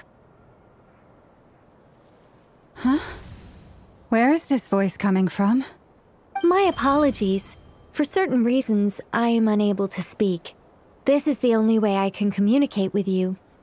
It might take some getting used to, but I hope you can understand. Hey, it's fine. I'm more shocked by the fact that Alice never speaks about me. I mean,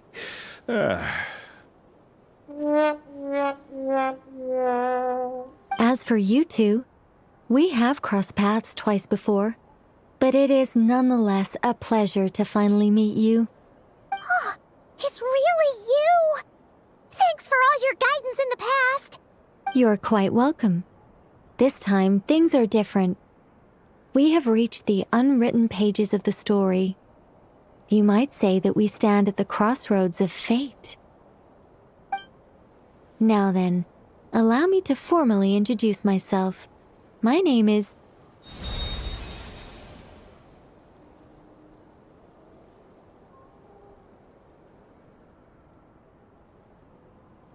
The unappreciated master sculptor, the immortal literary giant, if only they had right, and the silent angel, yet also the instant they utter a word, etc., etc. In summary, to remain silent is to be the observer of. But I know I had a brain freeze. The world. No, stop! Alice! I can't believe it! I had a whole speech prepared. I'd agonized over every single word. She always picks the worst moments to ruin other people's plans. I'm so sorry about that. Alice took the liberty of devising some bespoke self-introduction magic for each member of the Hexen Circle. But I could have sworn I deleted all of the triggering conditions for it. How did it bypass everything? Oh gosh, this is so embarrassing. This is a very different side of Nicole than what we're used to. Is she not used to face-to-face interactions? Don't worry about it. We've seen that introduction magic once already, so it wasn't too much of a shock. Please go on, Miss Nicole. We'd love to hear what you have to say, or, well, communicate.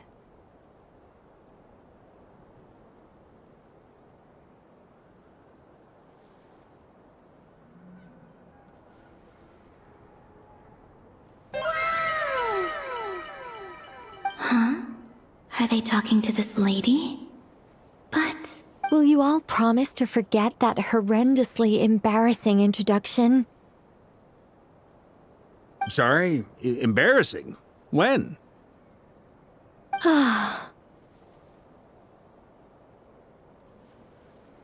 Already forgot it. Among the words that hopped out just now, I saw angle. Yes, my name is Nicole, and I am one of a very few angels who have retained both their preferred form and their power. The Traveler and Paimon should be no strangers to this concept. There is another of our kind in Natlan. They call her the Lord of the Night. All right! Paimon remembers her.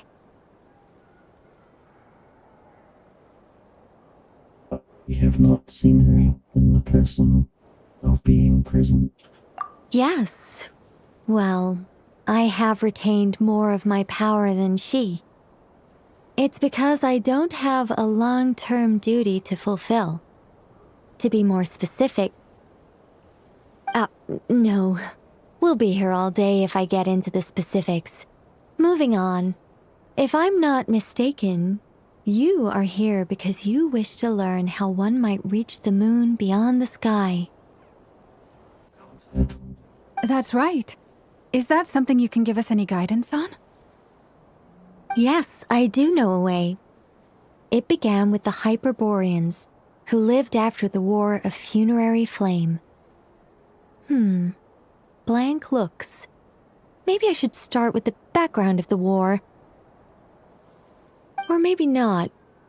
It shouldn't be an issue. I'll fill in the gaps for you when we have more time. Anyway, after that war ended, the three moons retreated to beyond the false sky.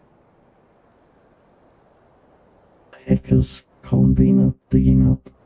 The Hyperboreans were humans I once aided. They accepted the civilization and creations bestowed upon them by the angels.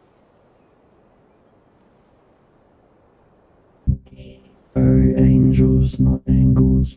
But despite accepting many blessings of the angels, many among them still held on to their faith in the moons. They were reluctant to accept the new order. Even after the War of Funerary Flame, they sought to contact the moon goddesses beyond the sky and receive their guidance. But all three had passed away by that point. This mage has a unique method of communicating. Is she talking about the moons? Yes, but they did not know. And so, still they prayed for the moon goddess's mercy. After building titanic structures that consumed vast amounts of Kuvaki, at last they glimpsed the moons and heard their voices. But of course, they were gravely disappointed, for it was then that they realized the three moon goddesses were dead. Oh, that's such a sad story. It is. Humanity was in a very sorry state at that time. The angels who had once aided them were gone, and the War of Funerary Flames had left them homeless and destitute. Just a second, I gotta ask. How relevant is all this history to the task at hand? Well, I mean, it's... Okay, it seems we've drifted into irrelevant narrative waters. It's been a while since I've had the chance to speak inside someone's head. As soon as I got started, I lost control and the words just flowed out like a waterfall. What I'm trying to say is... Right, yes, that's it. The relevant part is the ritual created by the Hyperboreans. The fact that they bypassed the false sky and saw the true moons implies that they successfully built a connection between Teyvat and the outside world.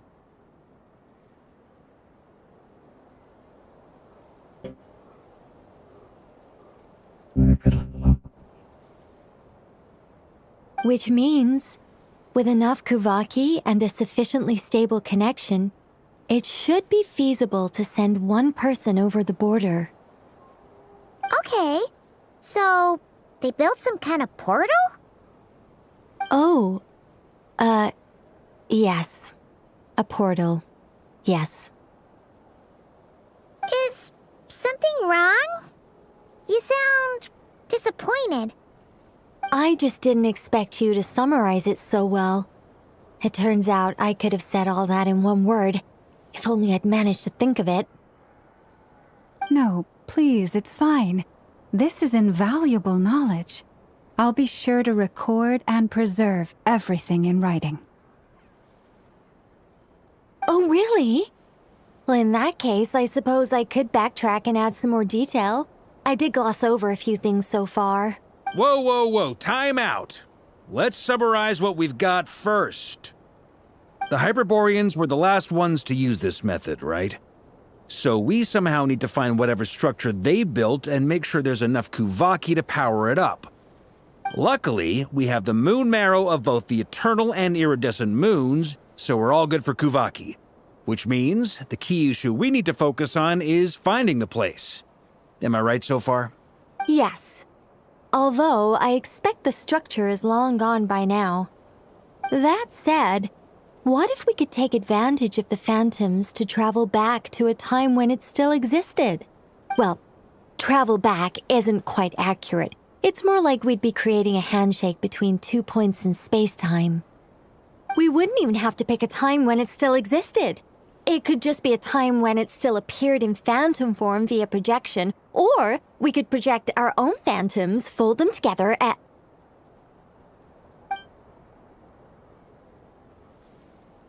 You look lost. Was that too hard to follow? Translation was probably the space elevator's been dismantled for whatever scrap. I don't know. Yeah, things got a little, brain is reaching capacity. All right. Let me think about how to put this more simply. Okay, got it. Over the next few days, I'll search for phantoms that we can use.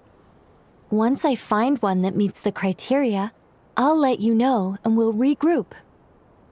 By completing certain rituals, specific individuals will be able to enter the phantom and make it to the Hyperborean structure. Base elevator. If everything checks out and it looks feasible, we'll just need to wait for Moon Prayer Night, and we can send the Moon Goddess back home. I'm really skimping on the detail here. Is this making any sense at all? I think so. For now, we'll just wait to hear from you. Yes. Basically, yes. Great. Counting on you. In the meantime, we'll focus on finding the Moon Goddess's name. My name? Are they looking for a way to stop me from disappearing? Excuse me, Miss... Go on, Miss Nicole. This conversation was a little all over the place. I didn't catch your name. I am Lauma, of the Frost Moon Scions. Ah, I did wonder. I noticed that you listened very intently when I spoke about Hyperborea and the moon's history. If you'd be interested, I'd love to visit you this evening and go through it again in greater detail. Also, if you were serious about making a record, it would be too risky to simply write down the raw details as is. I would suggest some tweaks. Maybe rewrite the stories as fairy tales or fables, perhaps even prayers. Anyway, we can cross that bridge when we come to it. So, see you later then? Oh, and no need to prepare anything. Just a cup of tea will do. See ya! She seems friendly. It's just... It's so nice to find someone who's actually willing to listen. I've been dying for a chance to finally go through all this systematically from start to finish. Any longer and I'd probably start forgetting it. Now Paimon gets why Alice told us to mind our heads. Ha ha ha ha, what did I tell you? A lot of quirky people in Alice's orbit. Now then, the next order of business is, where do we start looking for the Moon Goddess's name? Maybe the rest of what Nicole has to say might give us some clues. Once I've heard her out, I'll summarize the salient points and share them with you all. I'm also inclined to review our other documents. Yes, our faith was first established by our Hyperborean ancestors, but many of the more factually accurate records are from after Kutar's birth.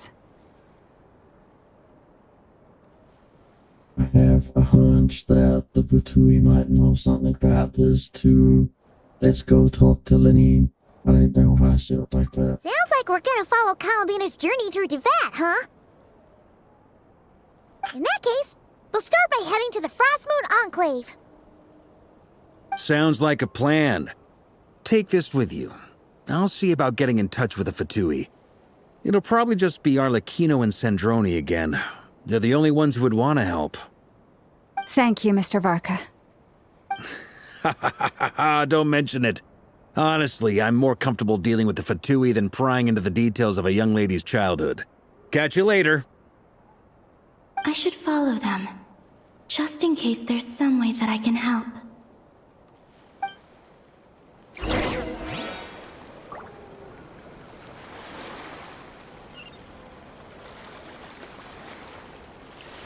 Anyway.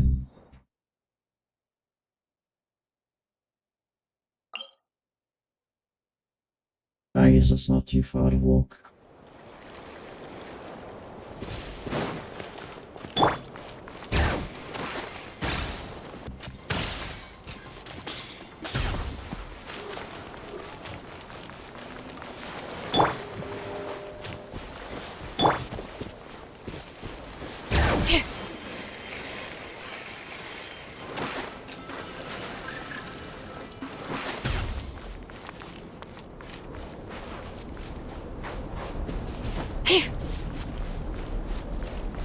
Bring it!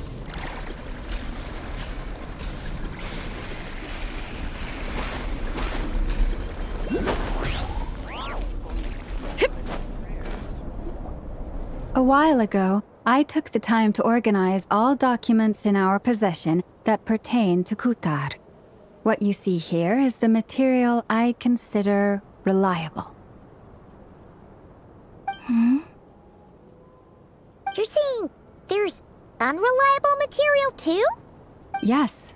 Most of the information we have was transmitted through an oral tradition. Inevitably, some of her stories were mythologized and deified over the years through countless retellings. That's why I organized them into reliable and unreliable.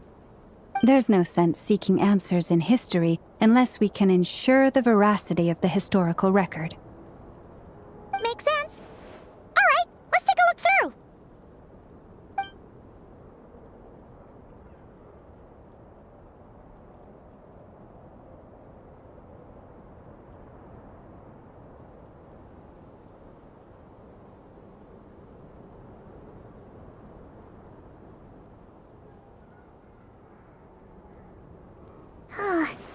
Almost all these records refer to Kutar instead of Columbina.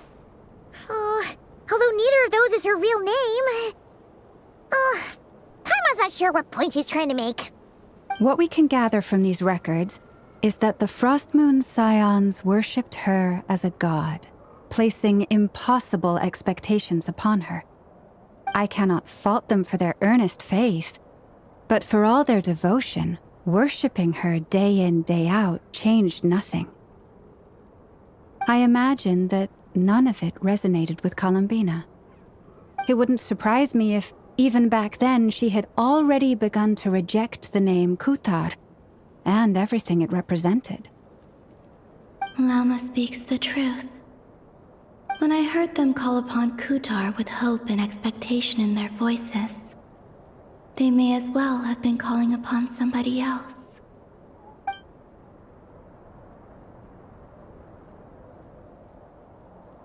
What was the criteria that you had used? Well, that's a bit complicated.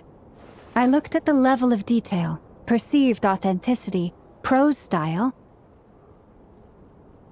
and how realistic their portrayal of Kutar seemed to be. Amongst the Frost Moon Scions of today, only I know of her existence, and I alone have spoken to her face to face. As such, I know that there are certain things she simply would never do. That being said, I have sensed some changes in her lately. Changes? Me? Seems like this is getting us nowhere. For what it's worth, why don't we check the unreliable sources too? Sure. Give me a moment.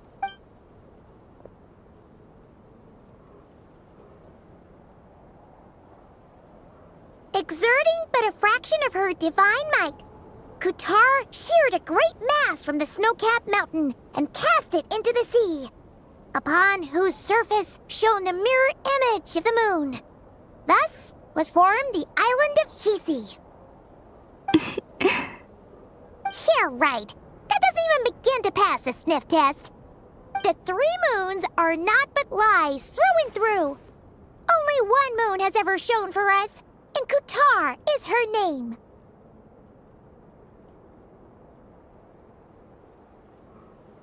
I've heard something like this in Netland before. The vast majority of ancient texts are filled with fanciful tales like these. I trust you understand my criteria a little better now. Kutar did not speak, merely gazing into the distance in silence. And where her gaze landed, this was her prophecy. Clearly, whoever wrote this text never even met Kutar. Otherwise, they'd know that her eyes are always closed. What about you, Traveler? What are you reading? Come on, let Paimon see. The child wished to build a wooden nest with which to shield a fledgling bird from the cold. But being so young and lacking in strength, the child could not snap the branches from the trees. Kutar was passing by. Upon seeing the child, she summoned forth a Kuhenki, who built a beautiful nest for the child. I remember that. Not knowing the meaning of Kutar's divine intervention, the child dared not to respond, and thus ran home to call their parents. But Kutar was gone. The moon chanter declared the event a miracle and took the nest as a relic, placing it on high for all to see. The child was named as one favored by the goddess and was greatly respected amongst the people.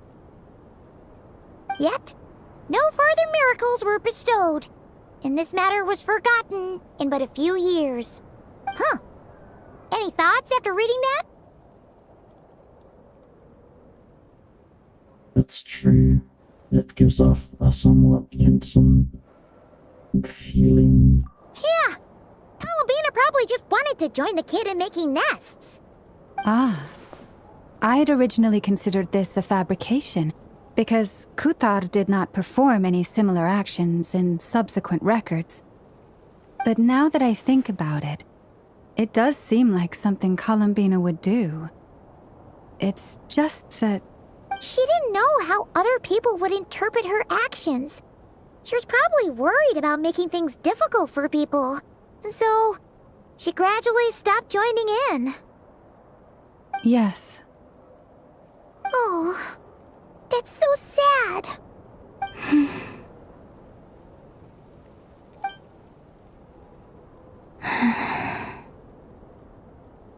And now, I can make no such gestures of warmth, even if I want to.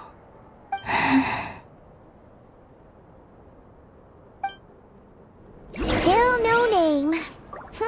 That's a bit of a shame. But we did learn some interesting stories. That's gotta count for something. Barca said he was gonna set up a meeting with Arlecchino and Centroni, right? Let's go back to Nasha Town and see how he's doing.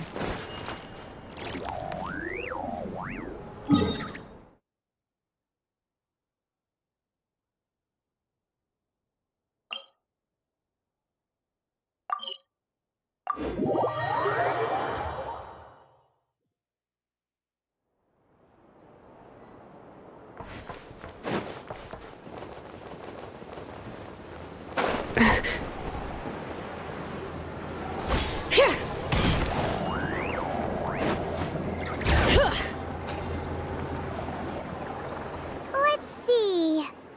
There's Varka. Oh, and it's Durin and Albedo too. For some reason I called Durin Dorito Boy. I don't know why. I don't even know what I called him. I have to check it when I change to him.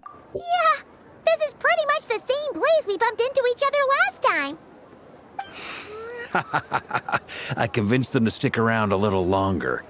We were all waiting on people, so I figured having a little company would help pass the time. Ah, so you've been waiting for us? Does this mean that you've already arranged things with the Fatui? Sure does. Now you're back, we can go meet up with them together. How'd your investigation of the Frost Moon Enclave go? Well, we didn't find out Columbina's true name. But apart from that, it went pretty well. Aha, just as well that I didn't tag along then. I'm sure our moon goddess wouldn't want every man and his dog knowing all about her private life. Still, desperate times, desperate measures, I guess. Someone had to do it. So, Varka was waiting on us, but what about you two? Are you waiting for Alice? Oh, no. We already met with her. We discussed that experiment I mentioned to you last time. Oh, and she also handed me this communication device. That looks familiar. I'm sure we saw one of these on Golden Apple Archipelago. That's right. I understand she informed you about the relationship between the phantom phenomena and Tevat's borders, yes? She wants me to help her with some more experiments on that front.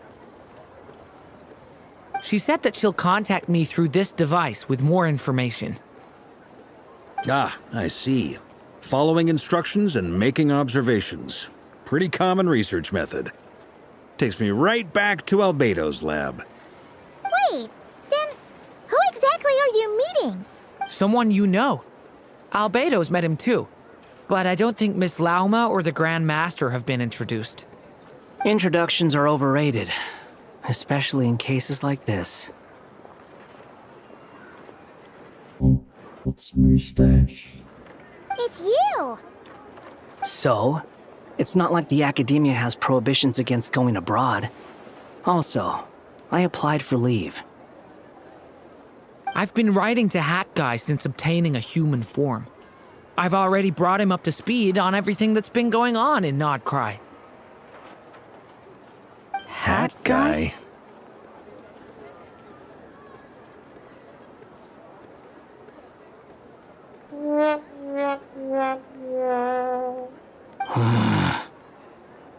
Turns out, I actually have heard that name before. Oh? Then why did you react the same way I did? I only knew the name, not the fella. But since we're all here, let's do some introductions for what it's worth. I'm Varka, Grand Master of the Knights of Favonius. Lauma, Moon Chanter of the Frost Moon Scions. And I'm a Driosh from the Vahumana Darshan of the Sumero Academia. Hat Guy. Good to see you again, Mr. Guy.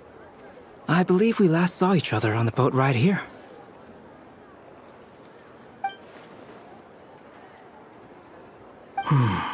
Mind you, the only reason I came here is because there's someone I want to look into. Who's that?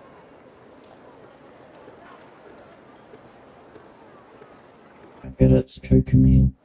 The Doctor, also known as Dottore, second of the Fatui Harbingers. It's not Kokomi then. From the tone of your voice, it sounds like there's bad blood between you. I was reviewing our archives and noticed that a lot of information about him was missing. Left a bad taste in my mouth. That's all there is to it. Dottore, or Zondique, as he was then known, once studied at the Academia, but he got kicked out before he could graduate.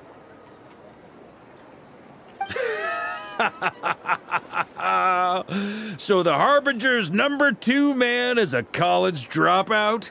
How embarrassing for them.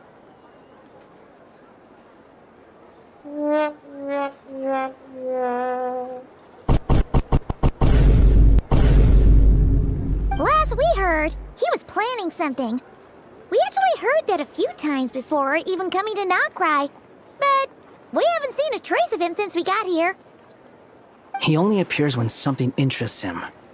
For all we know, he might have left already. But the fact he did something here at all is worth noting. It'll fill a couple extra lines in his file. Why does it sound less like a file you're writing and more like a criminal record?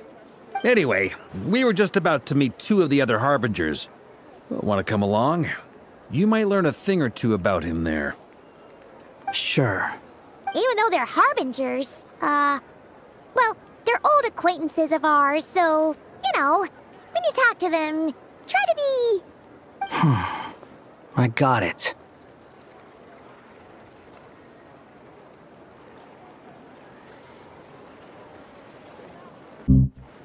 The Frost Moon Scion's relations with the Fatui remain tense. Forgive me if I do not attend. In that case, we'll continue assisting Miss Alice with her experiments. Good stuff. Everyone's having a fruitful time. All right, we better get going. I'll lead the way.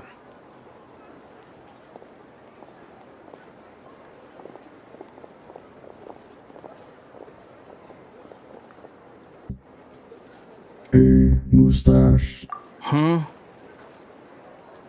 you here for revenge? Well, yeah. That's obviously part of it. But I'm not the only one who has a score to settle with him. Revenge. Neither you, nor Lesser Lord Kusanali, nor I want to see him meddling with things again. When we return, let us talk about the Combina. What's the hurry? Don't worry. Pigeons always know which way home is.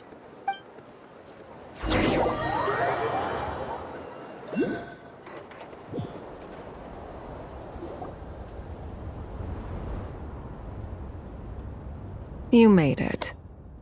Who is this? This is a guy with a hat. His name is Mustache. A scholar from Sumeru. They call him Hat Guy. He's an old friend of the Travelers. Wait, this is the academia representative you wrote about? He doesn't exactly look the part. I believe this will prove my identity. You'll notice it bears the seal of the Sanctuary of Surasthana. Well, what do you know? So it does. All right then. My mistake. It's fine. I expected as much. What? So as I mentioned in my letter, the Academia's got its eyes on Dottore. I called him Dorito Boy. But this matter remains top secret. Apart from those assisting in the investigation, the fewer people who know, the better. If anyone asks, I'm here in Notcry to pursue my personal academic interests. Gotta say, Varka, you did pretty well to keep all this under wraps for so long. Sounds like you got in touch with the academia about this way back. You flatter me. What reason would you have to disclose information about Dottore and all harbingers? Where do I even start? Remember that time we fought Rerir at Star Sand Shoal? He sure let me have it then, didn't he? I'll bet Dottore had that all sketched out, with me as his convenient little pawn. He could not care less about us if he tried, but hey! The feeling's mutual. Does Dottore really strike you as the sort who values his relationships with his colleagues? Fair point. Definitely not. Which is why I always keep my guard up whenever he starts making suspicious moves. To that extent, our motivations align. On top of which, I consider you trustworthy people. Now, back on topic. In the wake of the Reikir of Solnari episode, Sandrone and I grew suspicious about Dottore's complete inaction during the entire affair. So we tried to find out what he'd been up to, but unfortunately to no avail.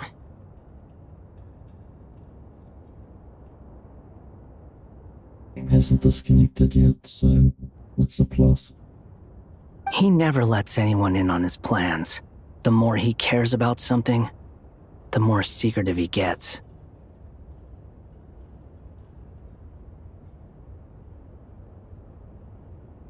Indeed. Perhaps he believes that by keeping a low profile, he can avoid trouble. But that trick isn't going to work on his colleagues. Yeah, I mean, he's been researching the ancient moon's remnants. And he's been trying to get his paws on the moon marrows. Only an idiot would believe he doesn't have something more planned. Well, that's not entirely true. I drop a couple of frames every now and then, and I can't figure out how to fix it. But yeah. Otherwise, it's going extremely fine. Off you.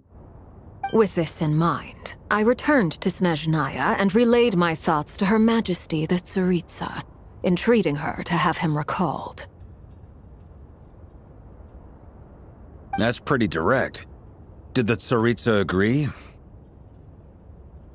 Yes. I made it abundantly clear that the Fatui's business in Notcry is almost concluded, and we do not need 3 harbingers in this territory. Her Majesty concurred. Accordingly, Dottore has returned at her orders. I imagine he is continuing with experiments, which no one besides he would ever have any interest in. Common sense might mean nothing to him, but he's not stupid. He knows that no good can come from opposing the Tsaritsa. Smarts alone won't get him all the way.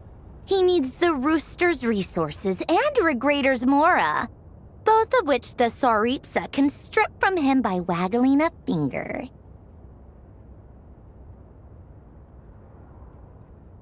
But doesn't he have a track record of publicly following orders while going against them in private? He probably has it down to a fine art by now. Wouldn't put it past him. We worked together on a research project once. Only briefly, but it was enough to show me that we're fundamentally different people. He has no interest in doing things methodically, stage by stage. His thoughts jump all over the place, and the moment his curiosity is satisfied, or he gets the results he wants, he disappears.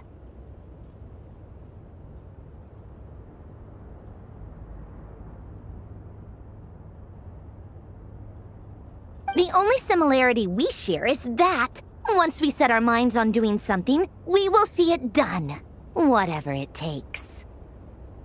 Oh, we definitely saw some of that in your battle with Rerir. You got so competitive. Ugh, do not remind me. Then I believe we all concur. Dottore will not simply give up. Fantastic. Now this is turning into a whole day of unpleasant memories. Ugh. Are you talking about the moon marrow stuff? He also strikes me as the kind of person to disregard experimental regulations, ruin all the equipment, and go way over budget. Then leave the first person he can find to deal with the fallout. Exactly. This one time, he was running some high-temperature experiment and the substance exploded. But does he care? No. He orders his subordinates to open the device so he can observe the results, which causes the gas inside to leak out. That gas was poisonous.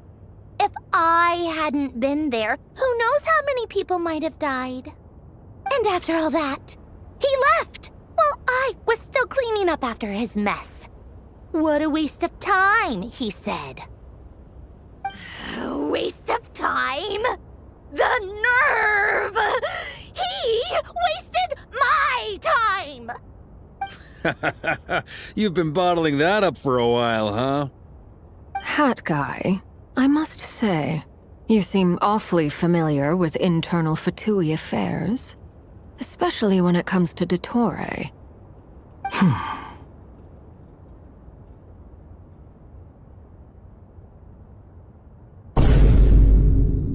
Thank you, Lady Harbingers, for providing such valuable information. I have no other questions for now, so I'll be on my way. Wait, what? You're just gonna leave? I don't know. I think it's always been active. You're welcome to join if you want.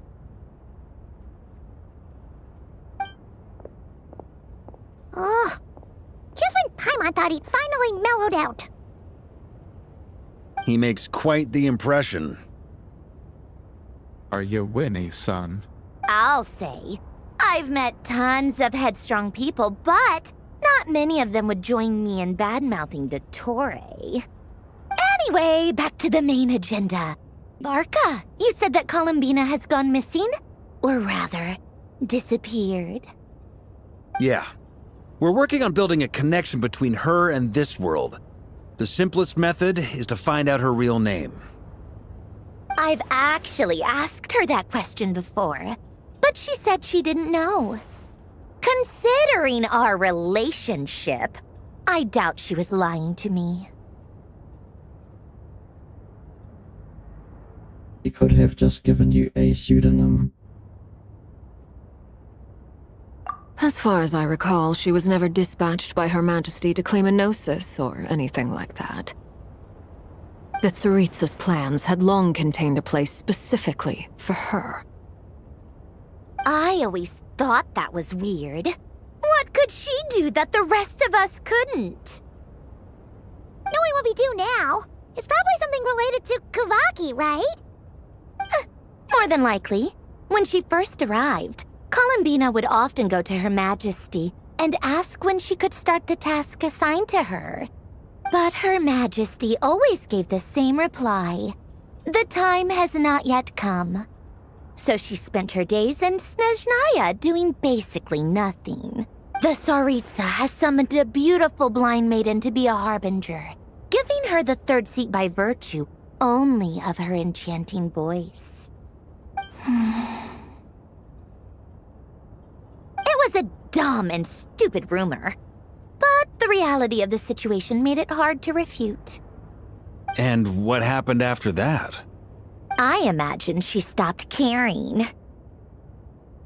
She no longer seemed to care why she had been recruited, and Her Majesty never gave her any missions, so she just continued to sing in the flower garden.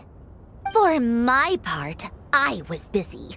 So busy, in fact, that watching someone be that idol had me fuming.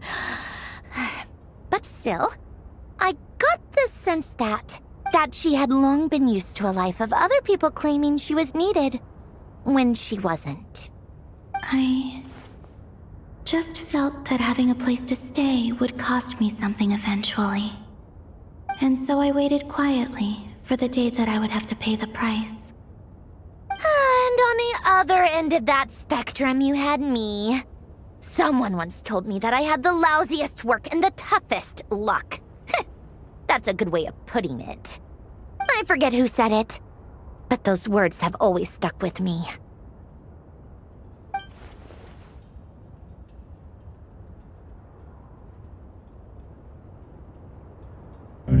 Sound a lot like Mustache.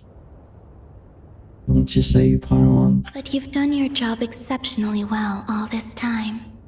Because at heart, you are a conscientious person. What is it? Something come to mind?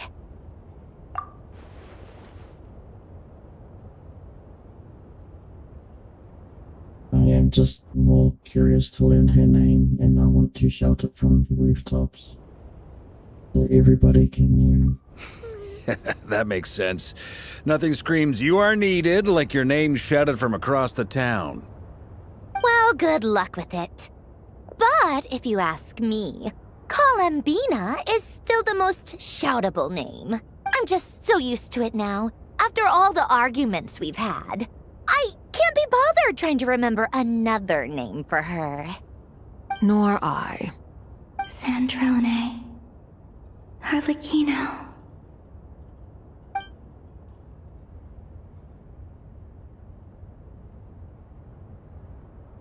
Huh! It's a Sealy! Does that mean Nicole has news for us? Ladies, I thank you for your hospitality. If the chance ever comes up, I definitely owe you both a drink sometime. I'm sure it will. You can make your own way out. Heck, you've been here enough times, you probably know your way around better than I do. Take care, everyone. We shall be in touch if the situation can change. Okay, time to do what adventurers do best. Follow that Sealy!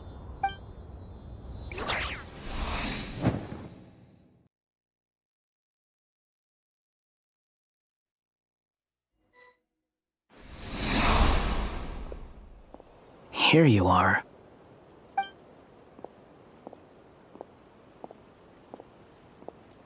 Oh, hat guy.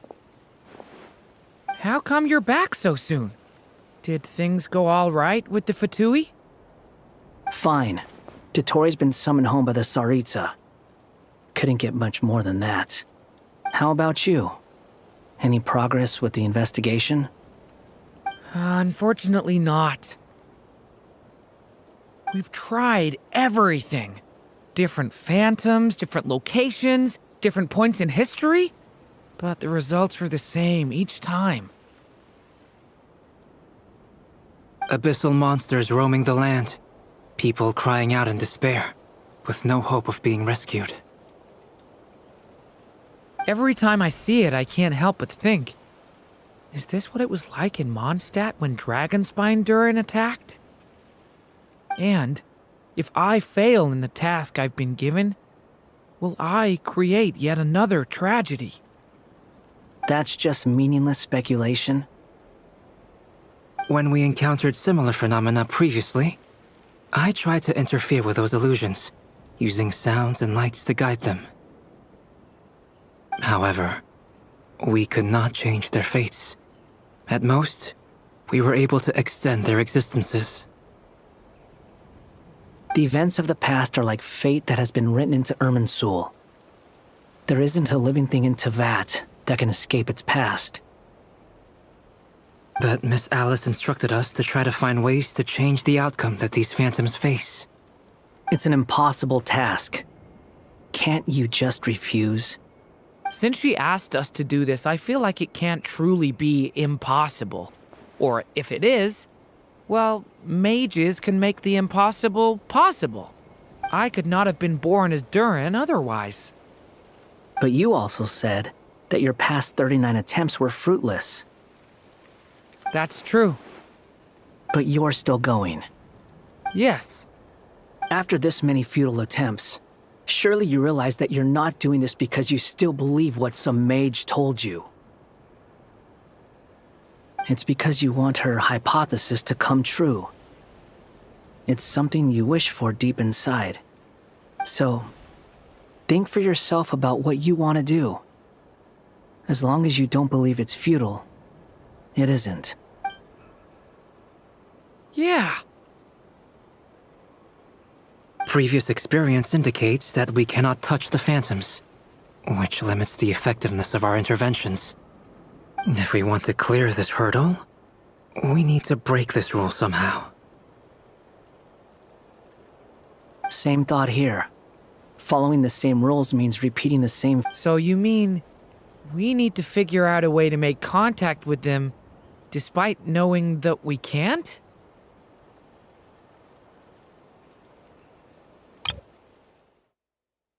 Same thought here. Following the same rules means repeating the same failures. Reducing ourselves to mere playthings of fate. Yes, and I suspect that's something only you are capable of. Everything in Teyvat is logged in Irminsul, but the withering that once occurred in Sumeru was a sign that the Great World Tree was being corrupted. This corruption allowed things that should not have existed in Teyvat to appear. This is tantamount to rewriting reality to an extent. You're saying abyssal power might be able to affect those phantoms? No one's ever tried it before. If you're gonna try it, it'll take courage. And you have to be confident that you can control it. Is anyone there? Has anyone seen my daughter? She's missing. I have to find her. I hear someone inside. Spargana? Are you in there? Ah! If I can use my abyssal powers to warn him that there is danger here, maybe it'll change his decision. Maybe he'll stay away. Yes. The important thing is not the nature of the power, but rather how you use it. To intimidate and obstruct. Sounds about right for the Abyss. Let me try. I should be able to influence that thing. Have you seen a little girl? What? This isn't the time for that! Just run!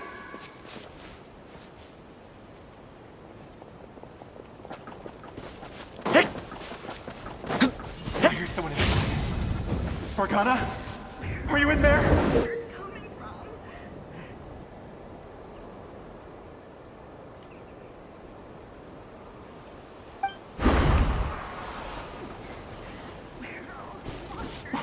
What is this? Looks dangerous.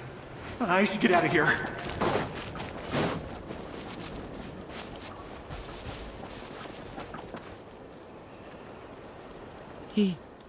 He really left. Ha! We did it! Don't celebrate too soon. Follow him. See what he does next.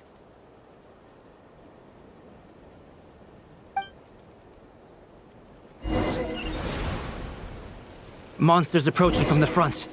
You need to stop them and create an opportunity for him to hide.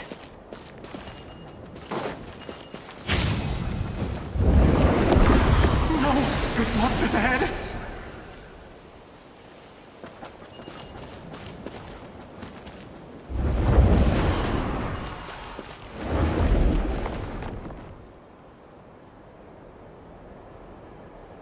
That was like the most obvious thing in the world. You're staying there, buddy.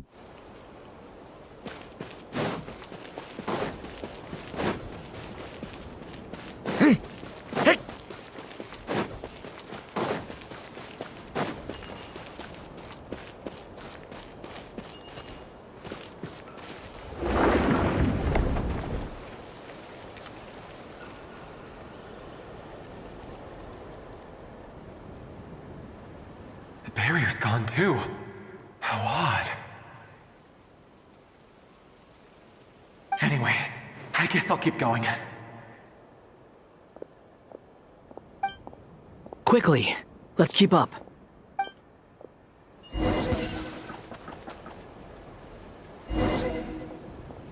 Wait, there was someone else here? Don't go any further. We've got anti-monster traps laid out everywhere.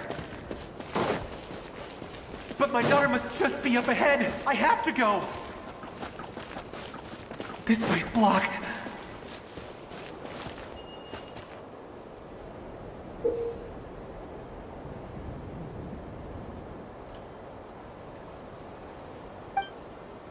We might be able to use the explosives over there, but we need to take care not to hurt him.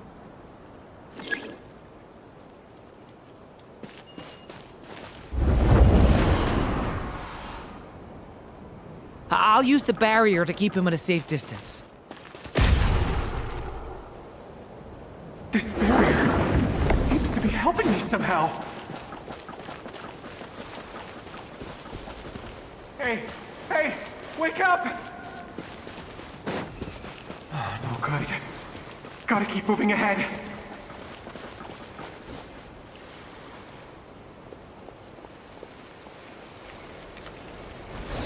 So many monsters! There's still a chance, Durin. Use the traps.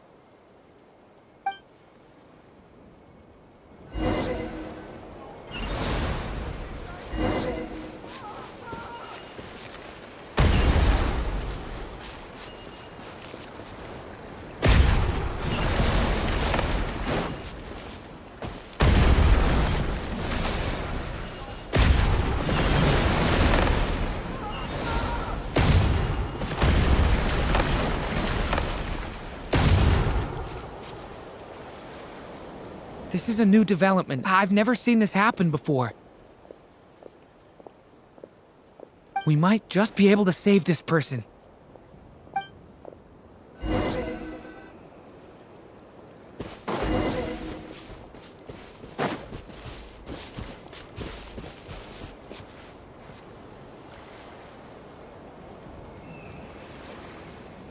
Hello there. Have you seen my daughter? Spargana's her name. She's carrying a large backpack. Get out while you still can, you fool. You won't find any survivors here. That's Combina's name. But I can't just leave her here. She must be so scared right now. Sorry. Wish I could help, but I haven't seen her. You'll just have to keep looking. Okay, thank you. If I do find her, I'll get her to shelter and come back for you. Don't bother. I've got nowhere left to go. What's that noise? Monster! No, if he goes inside, he'll be walking into a trap. Let's try this once more. This time, we have to stop him.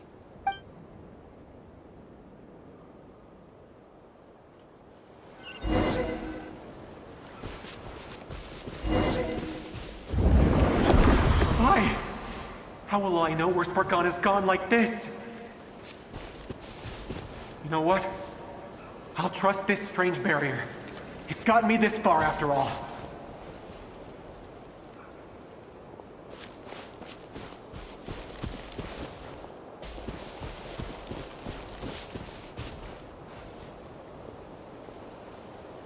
Spargana, are you there?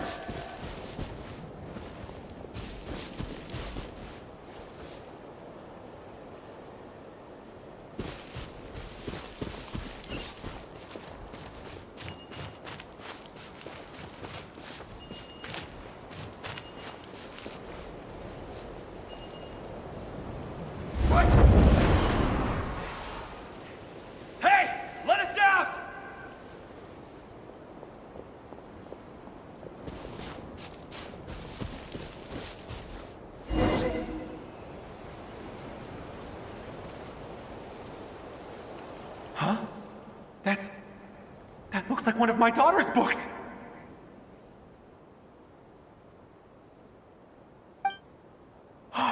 Thank you. Thank you! Yes, it's one of hers for sure. That's her name on it right there. She left her backpack here. Durin, just like last time.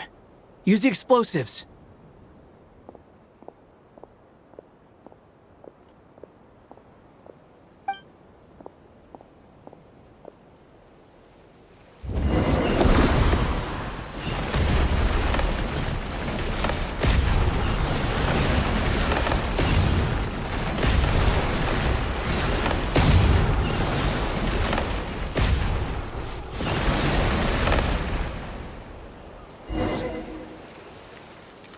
It won't work. There's not enough left. If he makes it in, he'll die.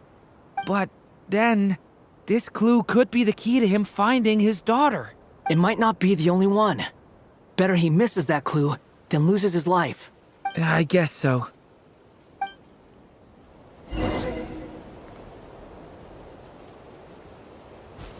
Stop him, Durin. We can't let him get any further in. That's my daughter's book! She's passed this way! Why? Why won't you let me go in? I've searched and searched and searched just for this! But how will I find her without any clues? I no longer have anywhere else to go.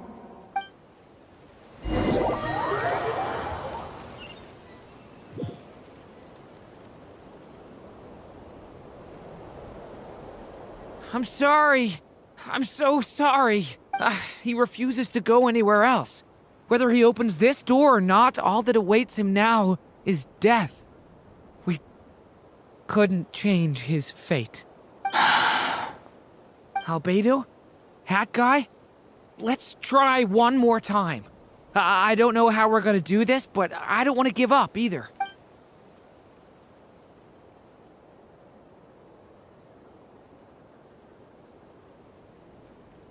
Why am I here?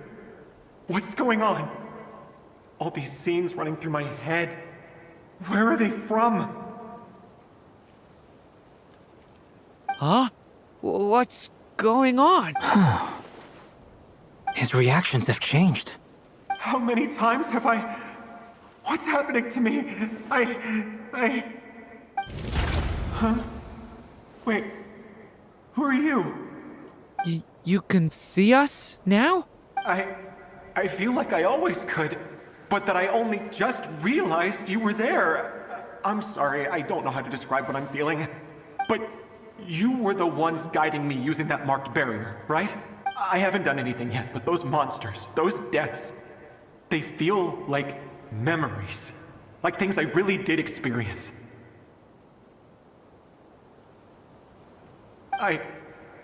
I won't find my daughter.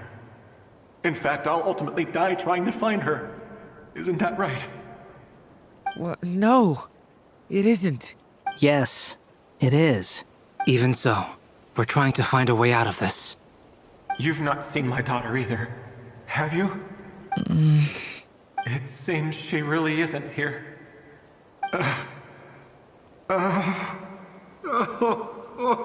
I'm sorry we couldn't help you.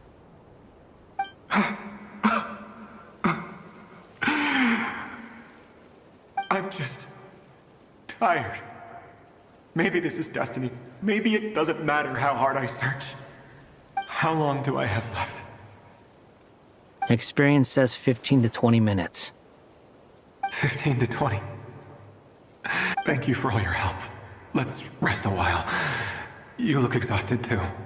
Now's not the time for you to start pitying us. It's not pity. I'm just realizing that I've only got 10 or so minutes left. You know?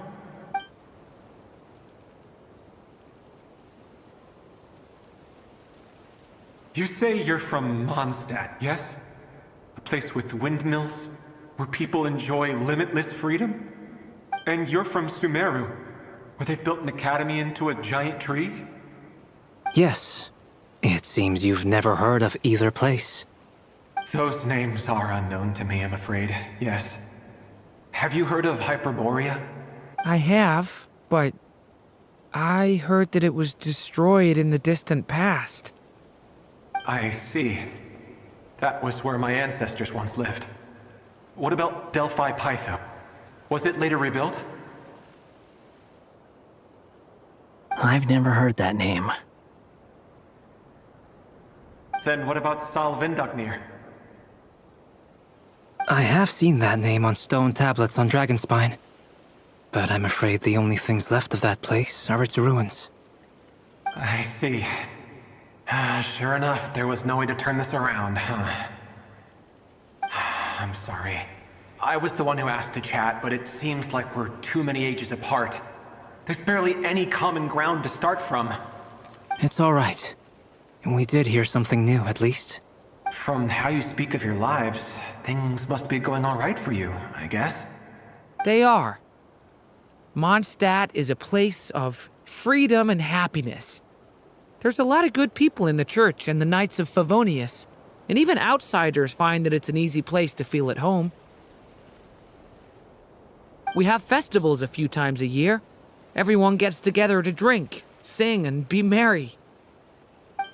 Sumeru is a lot more uptight. Not really the kind of place where you can relax.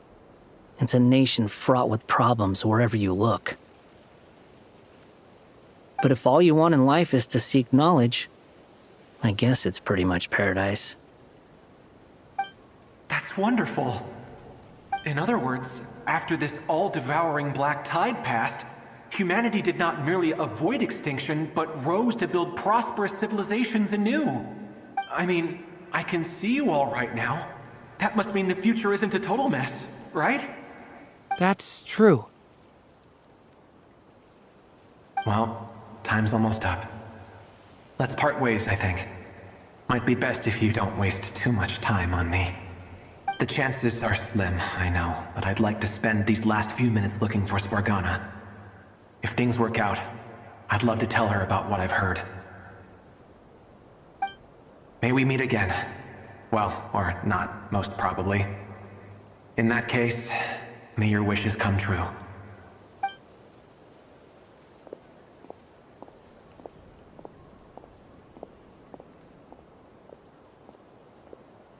He's gone. In a few minutes, he will meet the end that was his to begin with. The ending of this tale did not change, but I believe that we've just made the most progress we have yet. May your wishes come true. If only it were so simple. Hat Guy, could I ask you a question? You've never talked about your past. It seems complicated, and it weighs heavily on you, too. Would you be willing to tell me about it? I mean, sometimes it's better to get things out in the open. Take that guy we try to help, for instance. At least he said goodbye with a smile, right? I know about Albedo's past. Our experiences are very similar, and he created me. As for you, you're my first friend, and you've witnessed every step I've taken. But by comparison, I know nothing about you. Either way, I mean, we're still best friends. But if I knew more about you, I might understand your thoughts a bit better. I've told you about myself. I'm a student at the Academia.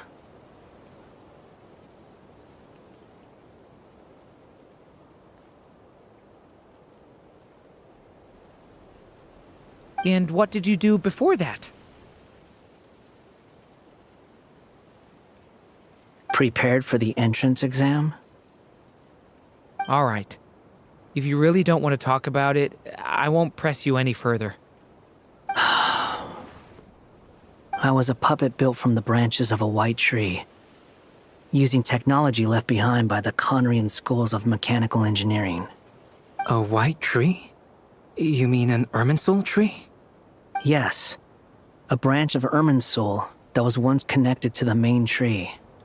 So you had a human creator too? Yeah. But my creator abandoned me after deciding that I was a failure. After that,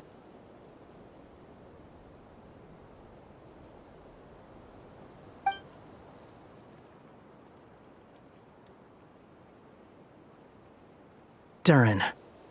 Resisting the influence of the Abyss, suppressing the urge to destroy, trying to do the right thing. None of these things are easy. But no matter how hard they are, trying to rewrite past wrongs is far harder. You asked me if you would create a new tragedy if you failed. I told you there was no point speculating about that. But the real answer is, yes, you absolutely will. That guy. But at least you've got people here to help steer you away from the wrong path. So, just keep aiming towards the light. I will. I promise. All right, break time's over. Hello? Durin speaking. Hello, friends, it's me. What have you been up to, I'm detecting some unmistakable fluctuations here at the border. The amplitude isn't particularly high, but they're completely different signals from the ones before, and the scale is comparable to those I've detected previously. Alice, we were unable to save that person. However, he appears to have retained a portion of the memories gained through that cycle, and was able to hold a conversation with us. I see. Well, that is rather odd indeed. It definitely merits further attention. Could I trouble you to keep trying the same approach? I need to gather some more data. Counting on you. I should probably have Nicole come and check this out as well.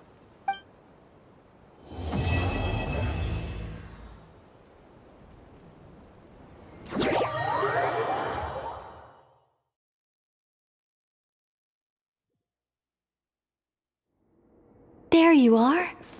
I was worried you might stop to collect treasure chests opened by the Seelie along the way.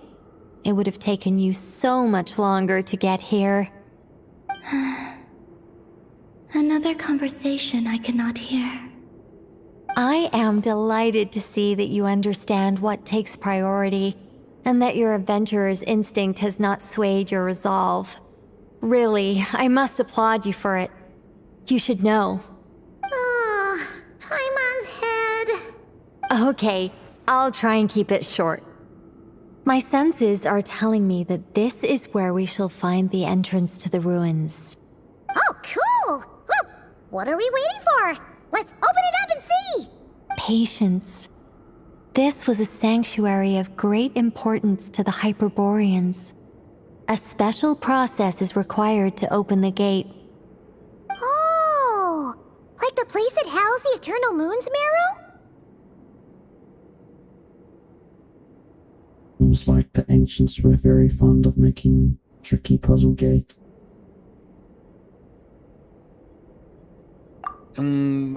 Okay, so what's the plan? Need us to do anything? And just the short version, if you can. Ah. Alright then. I was planning to start with some background on the invention of these techniques. Are you sure you don't want to hear it? It's quite informative. Remember what you were saying about priorities? Fine. Simply put, we need 3 human representatives to successfully undergo a process of Kuvaki resonance. Think of it as a test from the 3 moon goddesses to see if the entrants are qualified, with the most recognizable qualification being Kuvaki. Pretty sure Lauma would ace that test. Oh, wait. But we need 3 people. I also have no doubt that the Moon Chanter would be qualified. But we would need 2 other people with the same constitution. Therefore, the most feasible method is not so much to follow the rules, but to figure out how the test functions and find a workaround.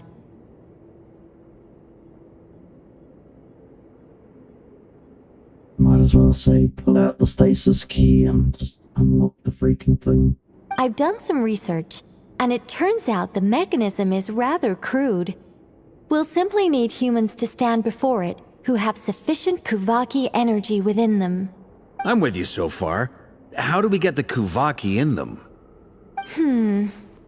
The easiest way would be transfusion. Take some Kuvaki from Nodcry's soil, put it into the bloodstream, and get it circulating in the body. So we're going to cheat on the test? Precisely. There are other methods, but this is the simplest one. Cheating the system is much easier than trying to hide from it. Huh? Sorry? Does the idea of cheating upset you, Miss Loma? No, that's not it. I suddenly had an idea. Oh, what is it? It's about Moon Prayer Night. I figured out a way for Kutar to join in the festivities. Huh? But as Paimon said, we need to have our priorities straight. Let's get back to the test. I'll follow up with Nefer on the festival arrangements. Oh, okay. Anyway, is this really the best method we have? A Kuvaki transfusion sounds dangerous, no matter how you slice it. If you think that's dangerous, wait till you hear the other methods. I'd be more than happy to go through them if you'd like. There are several. No need, we're good. Let's go with this one. Very well. Kuvaki transfusion it is. Now, I should mention that the risks can be greater or lower depending on individual compatibility. It would be rash to simply infuse the Kuvaki and hope for the best. If the body rejects it, the reaction can be quite severe. The symptoms are similar to another condition that some people living here suffer from, known as congenital Kuvaki sensitivity. So, before we execute our plan, I will perform a simple test of my own to see who is compatible and who is not. Once that is done, we will have to complete the resonance process as rapidly as possible. The participants must remain stationary while the Kuvaki circulates and bonds with them, and they mustn't eat or drink anything. What? No eating or drinking? That's some hardcore fasting. They'll all be monks by the time they're through. 3 days.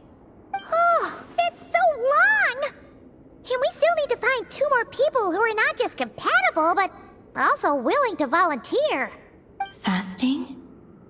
What are they talking about? Really? Don't you want to think this through? Haha, count me in too. 3 days without food? I can handle that. Miss Nicole has made it clear that this is the easiest way. The way I see it, there's nothing else to discuss. It's time to step up. To having Combi not disappear completely, lasting for a few days is not a problem. Yeah, you're right. In that case, Paimon volunteers to be captain of logistics. She'll keep the fires lit and grab some spare clothes to keep you comfortable. Then we'll start with you first, Traveler. Please step forward. Good work, Paimon. Pip pip.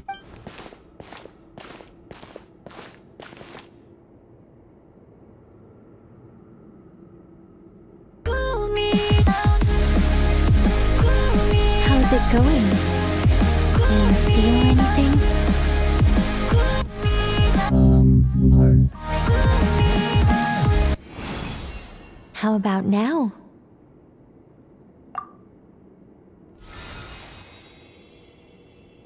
And now?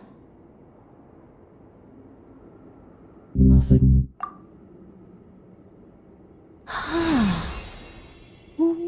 What about now? Did you do something, Welkin?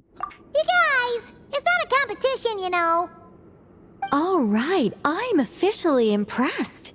Even as a descender, you can withstand far more than I imagined.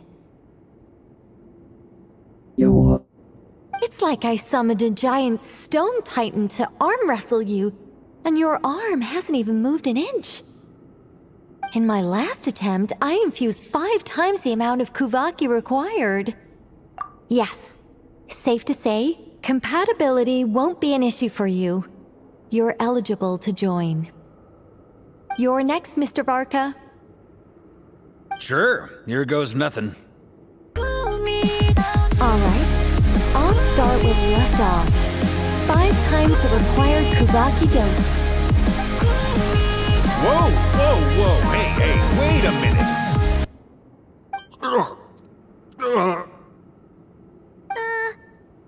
How's it going?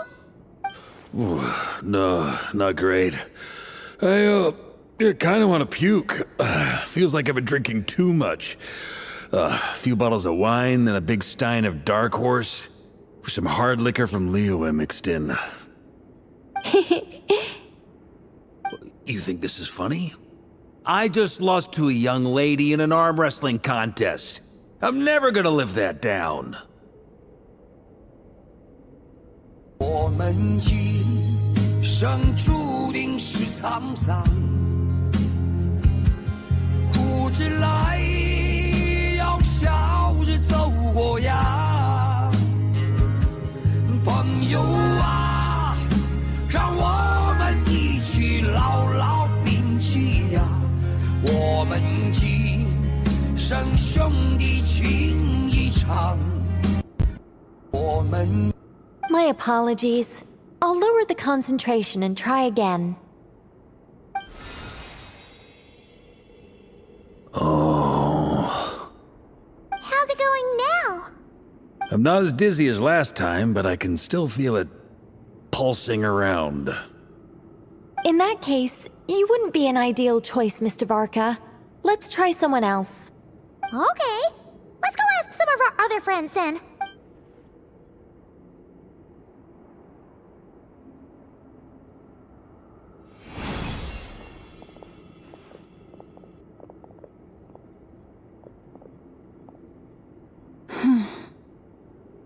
No surprises here, Miss Moonchanter. You're perfectly compatible. You may join.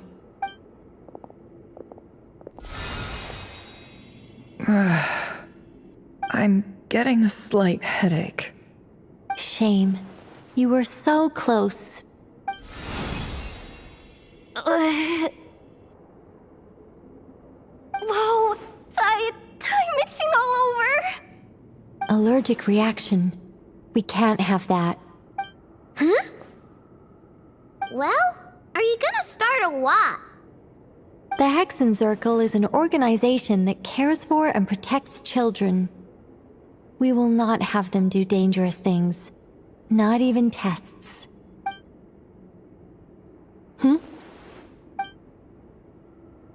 Is something the matter? The candidates have to be human.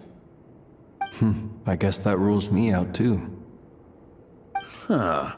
Everyone except the Moonchanter got beaten. Guess I don't need to feel so bad after all. I mean, looks like this isn't gonna be as easy as we thought. Perhaps I could ask for volunteers among the Frost Moon Scions.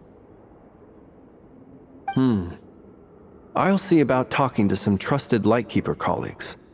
Itlua springs to mind. In fact, I think we had some former Frost Moon Scions join our ranks recently. Can you give me the scientific explanation for how the test works? I can probably make some kind of test bot. Then we can just zip through Nashitown, going up to people and pressing a button to check their status. Wouldn't that be way easier? No. Wow! No elaboration for once. How about I contact the Knights of Favonia's garrison in the Wave Chaser plane? Shame that Lohan's already left. And that guy's even tougher than I am. Strange. The moon goddess is clearly revered by many people. So why is she on the brink of disappearing? She mentioned that the world has rejected her from the very beginning. And when we fought the Reikir of Solnari, it seemed like she exhausted her power for our sake. Also, I'm not sure revered is the right word for how people feel about her. Gratitude, certainly. For my part, anyway. It's basic reciprocity. She helped us, so she deserves our help in return. Yeah. Even though she looked like she didn't care, she still saved a ton of people. including me. A review of the relevant data leads me to conclude that Miss Columbina is a good person. Yep, you bet! They really think so? I'm super surprised that Columbina isn't her actual name, though. I think it really suits her. It's light and graceful and... yeah, just a really pretty name. I know, right? Unfortunately, that's not our decision to make. Columbina. That was the code name the Fatui gave me. But it also came up in the song I heard when I was born. But... is that really all there is to it? What do I truly think of my own name? Is there anyone left who will still call me by that name?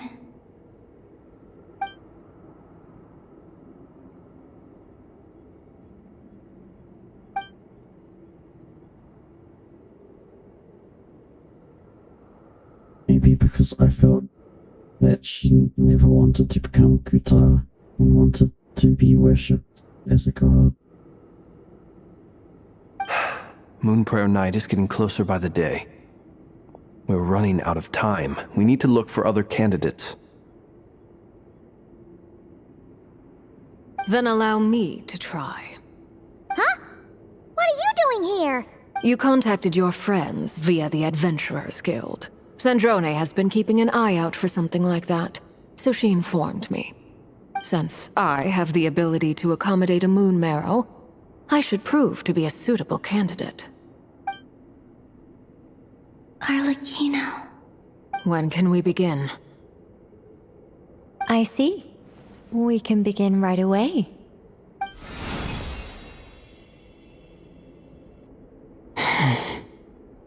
How was it?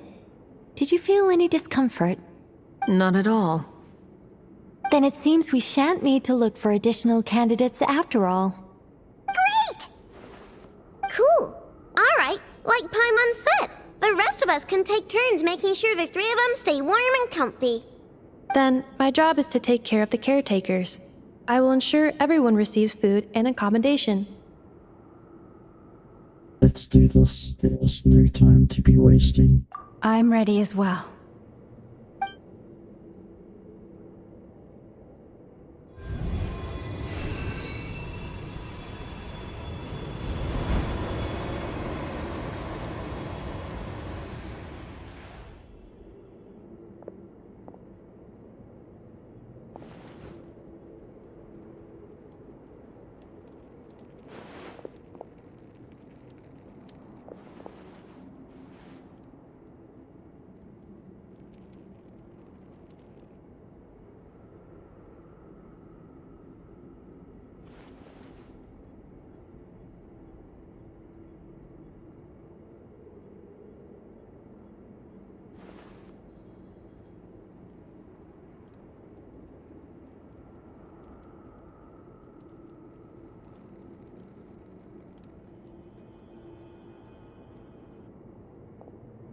I think it is meant to be playing the song. Done. The sacred scroll shut. The stars grow dim, the people silent. The white sun sets, the silver moon rises. O path to the temple, appear now before us. But their music is trash, so I turned it down.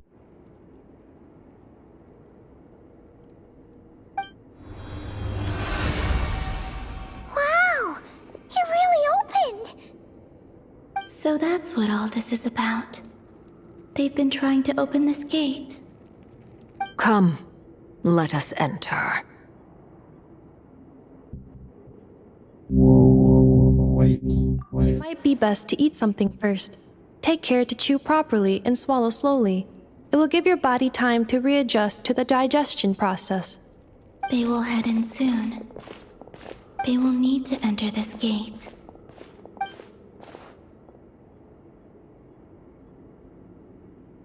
Huh?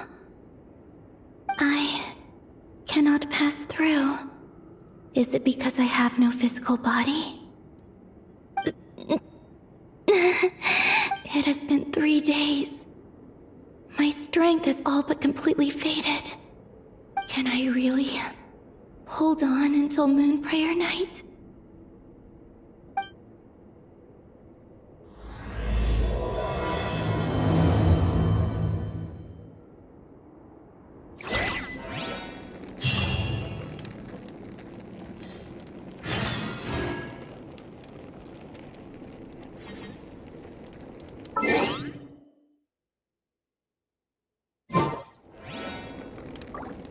I'm not really expected to throw me into this, but I'm just gonna pause for a quick sec.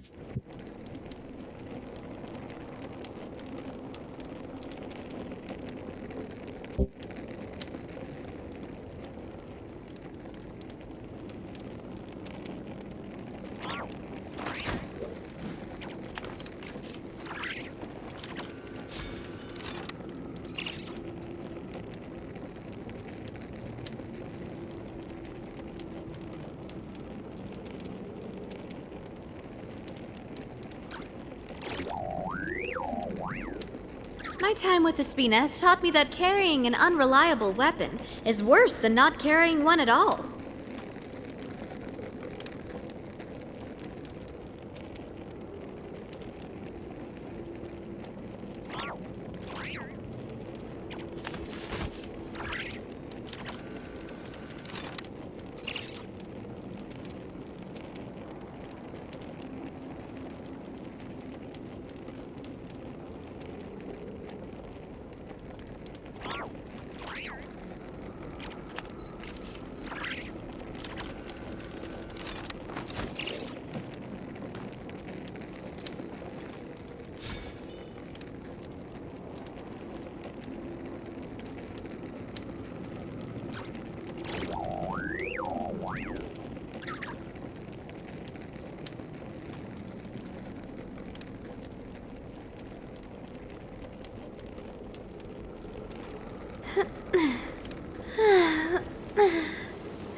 I really want to go traveling.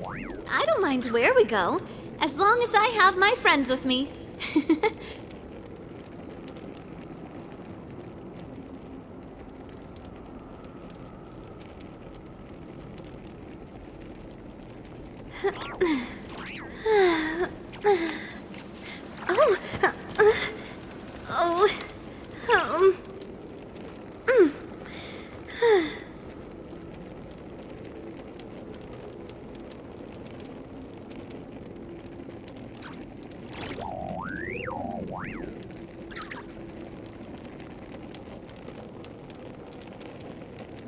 I do love Spina di Rosula's logo. It was designed by my mother. Have you noticed how it's shaped like a heart?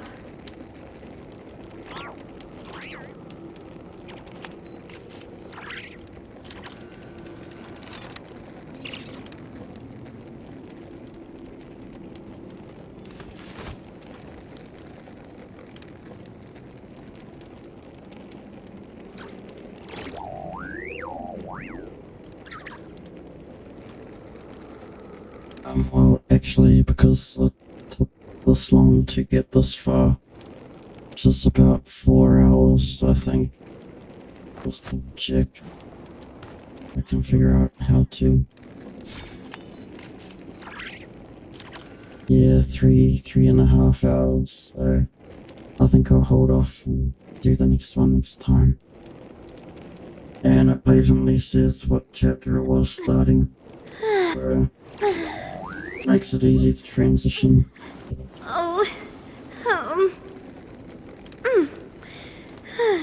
But anyway.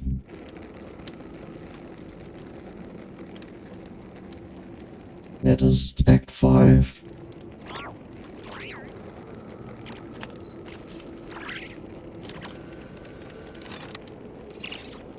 My time with the Spina has taught me that carrying an unreliable weapon is worse than not carrying one at all. Yeah, done for now. Next episode I'll try doing tomorrow. And then I have to start on that 5-part thing that's bugging me, but I don't want to. But anyway, enough of that.